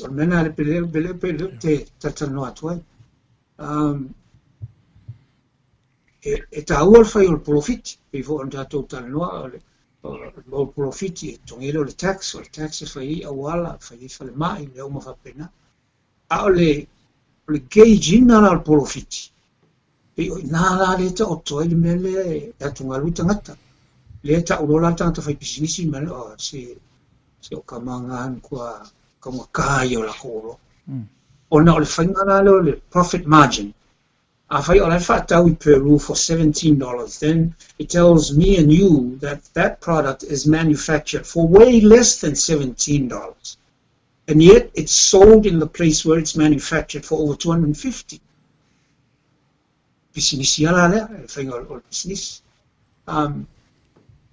And then if I may, I want to quote something Maltus Paia. O le upu lea, o le upu Solomon le poto. Lai le tusi o whailaunga. I think o le whailaunga is fulfitu whai upu e ono, o le whailaunga e ono whai upu sufitu. To paraphrase what King Solomon is saying, if I may, aua te so ona amiotonu, e vaveona e valea. Aua foi te so ona pio pio, e vaveona e oti. E tau mai aila ia te au. O le tangata e sili atu lona ata mai I nisi talatu atu ma nisi o whai mai. Le ata mai o Solomon. So I listened to him. Aue te so ona ata mai. E vaveona e valea. O foi te so ona pio. E vaveona e oti. O le pisinisi la. Tu sa le fai mai I la o lea va ai. So vai vainga e. O lai fa mai tangata fai pisinisi. There is room for yasin tamai pi o la titi. I also o la pi o tele. E vaveona e whapena. Pela le product lea e whaatau I Peru for $17. Le whaatau I America for over 250 for the one unit. Le whaatau I o.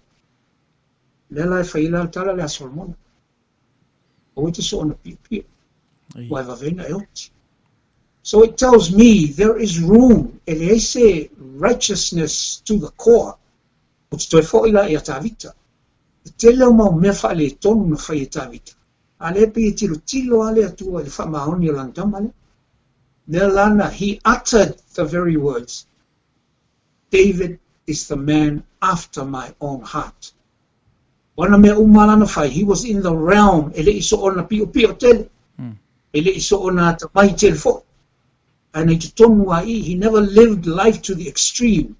Ile sait lea lea tua. Pela atatu tala noa ile amio tonu, mele lea amio tonu. Pei lai ele ava noa la ma ele tua ia tātou e tama i mea nai o ngā tonu lea. E mawhaina tātou sea I toi whasa, sasi I toi whasa. Ai o te so ona se tele I o whaingatai ona whasa o le mea lea. E o se tau... Io e, mana e lo whapopo, ia wai pese o leo, o le whamanuianga lea Simeona na ave a Maria. O te loe le malamalama ato to e Maria. A tātou leo o tātou I loa le I ungo le tala. Leo a matau na ave e tātou komeni.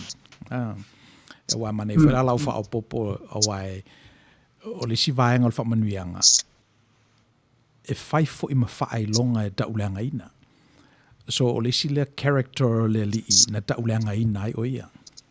O lea mio tonu ato toa. O le tua matangata I le teimia tasi. O le mawhai e ia ona uu le leilo na tūlanga tutusa ma le tua. Ai le manatu o ia o se mea uu mau. Ana wha mawa lalo o ia e ia lava ua whai mo ia le winga o le polonga. Ua whanau I le tangata. Ma ua pe ia o e mau. So mafuanga na ua tauleanga I nai le li, because he becomes this ideal that we can only aspire to, but we can never achieve. So e mana I foi la I lau whapoponga le na I le, let's say the attempt of an intelligent person to straddle the two extremes. O la mi tonu tele. It's sort of like hedging your bets. Au le li ai, le na sawa e tuu I lalo le whataitai. Na sawa e maliu. Na sau lava e alu le tua oi o le mea ngata I le tangata. Ia ma amata I le tua. O le whatau sunu I la o le reality le na. Le nai a laiona vea ia ke riso e whai matutonunga le mua o le tātou whatutuanga. Leanga e le I mawhai e Buddha, e le I mawhai e Muhammad. Po se isi lava atua. O na whatau sunui le mea o iei le atua matangata. Le tua oi le na. So mantua ina le mena leanga, that's part of le tauleanga ina o le li. So it's an ideal.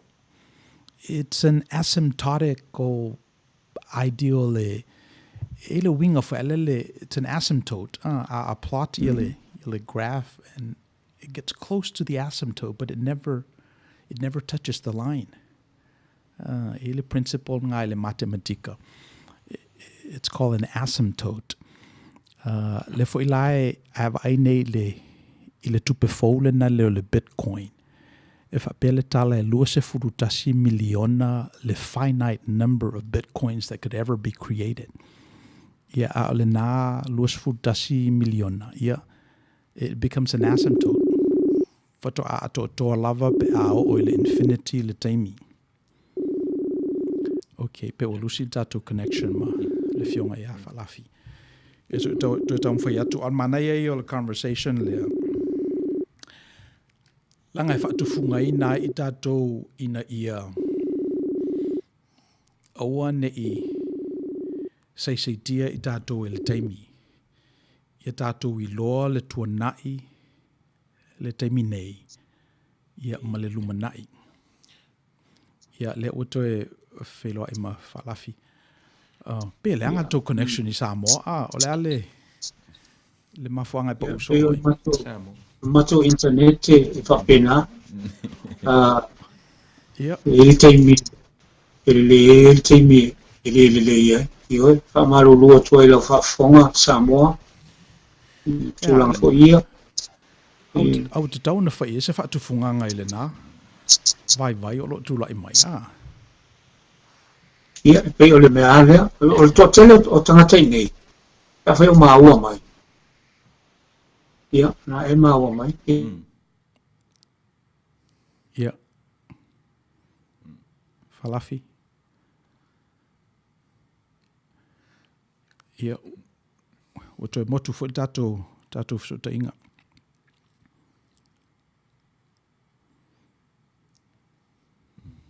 Wow. Motu lava. Okay. Well, let's try again. Mo i lātou whato aki mai au tau la au o lo maa tala noa ma le fionga i a whalafi tele, whale fatu e nari, i stangata fo i te tai o le tātou tunu o mai Samoa. I o lo whaile maa tala noanga e winga i le tātou mta upu i le nei vai aso. O le tala i a Simeona, Ana, i a mawhamanuianga i a Maria. Lafio e maua mai? Ia. Ia se sauno ia? Ia, nā fo i pego toi alo e se fo. Ia le.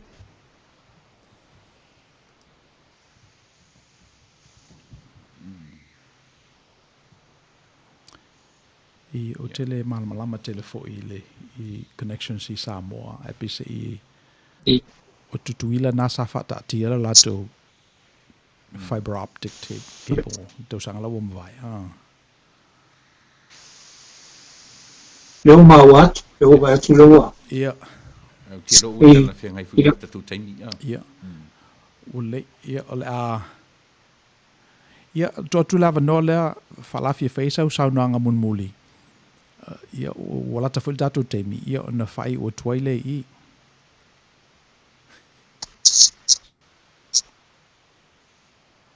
Ia.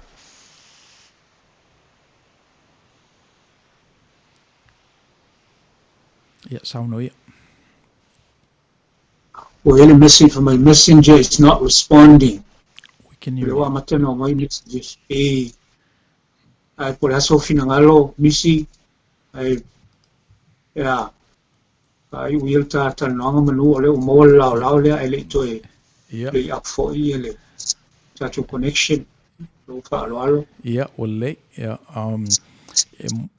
venne ia no e molte le 12 aftai la o fionga ia tu sai fo el maftanga ile nei aso tau nei alo fale tu e mo peni lao fa penei ia mani ia no fo lumana i tatu te so ta iai ia au te mnatu le a fangata I ia le tatu proklama ile nei vai aso ia manuia tele fa sa nga lo tatu o tunu o lo to ono Misipouena Tagaloa mai Outou Manuia.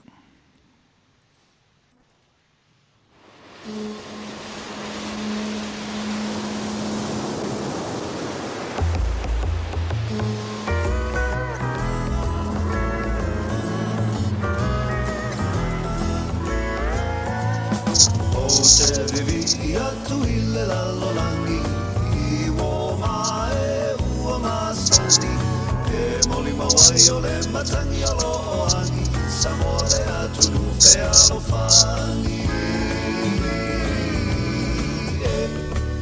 E wha maoni nei me umala E le se fo I o si au ta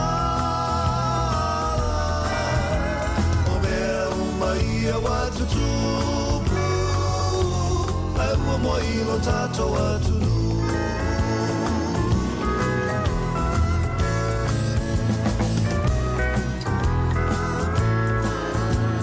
Namua I ai ngale motu o salai I fola unga fafine mata maiti Na salala wai wa mawai Hawaii E wha apea ma Hawaii ki E wha maoni nei mea umala E le se fo I o si au tala O mea umai a watu tupu Ai ua mo I lo tato atunu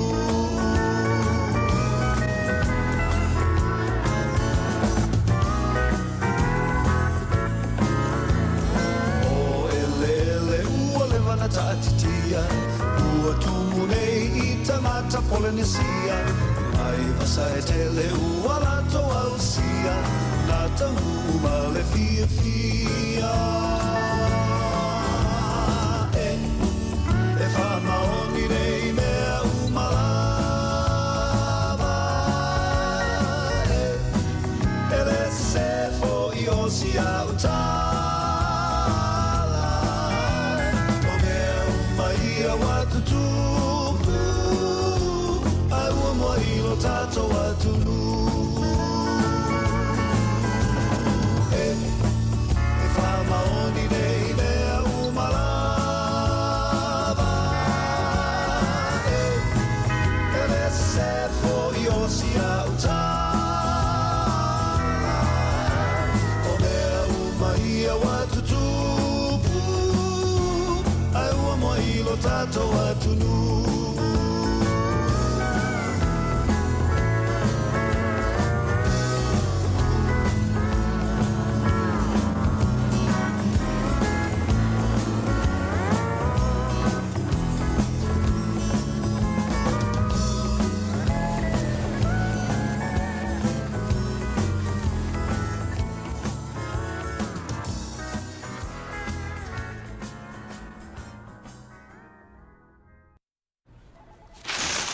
So, you need a logo.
Oh,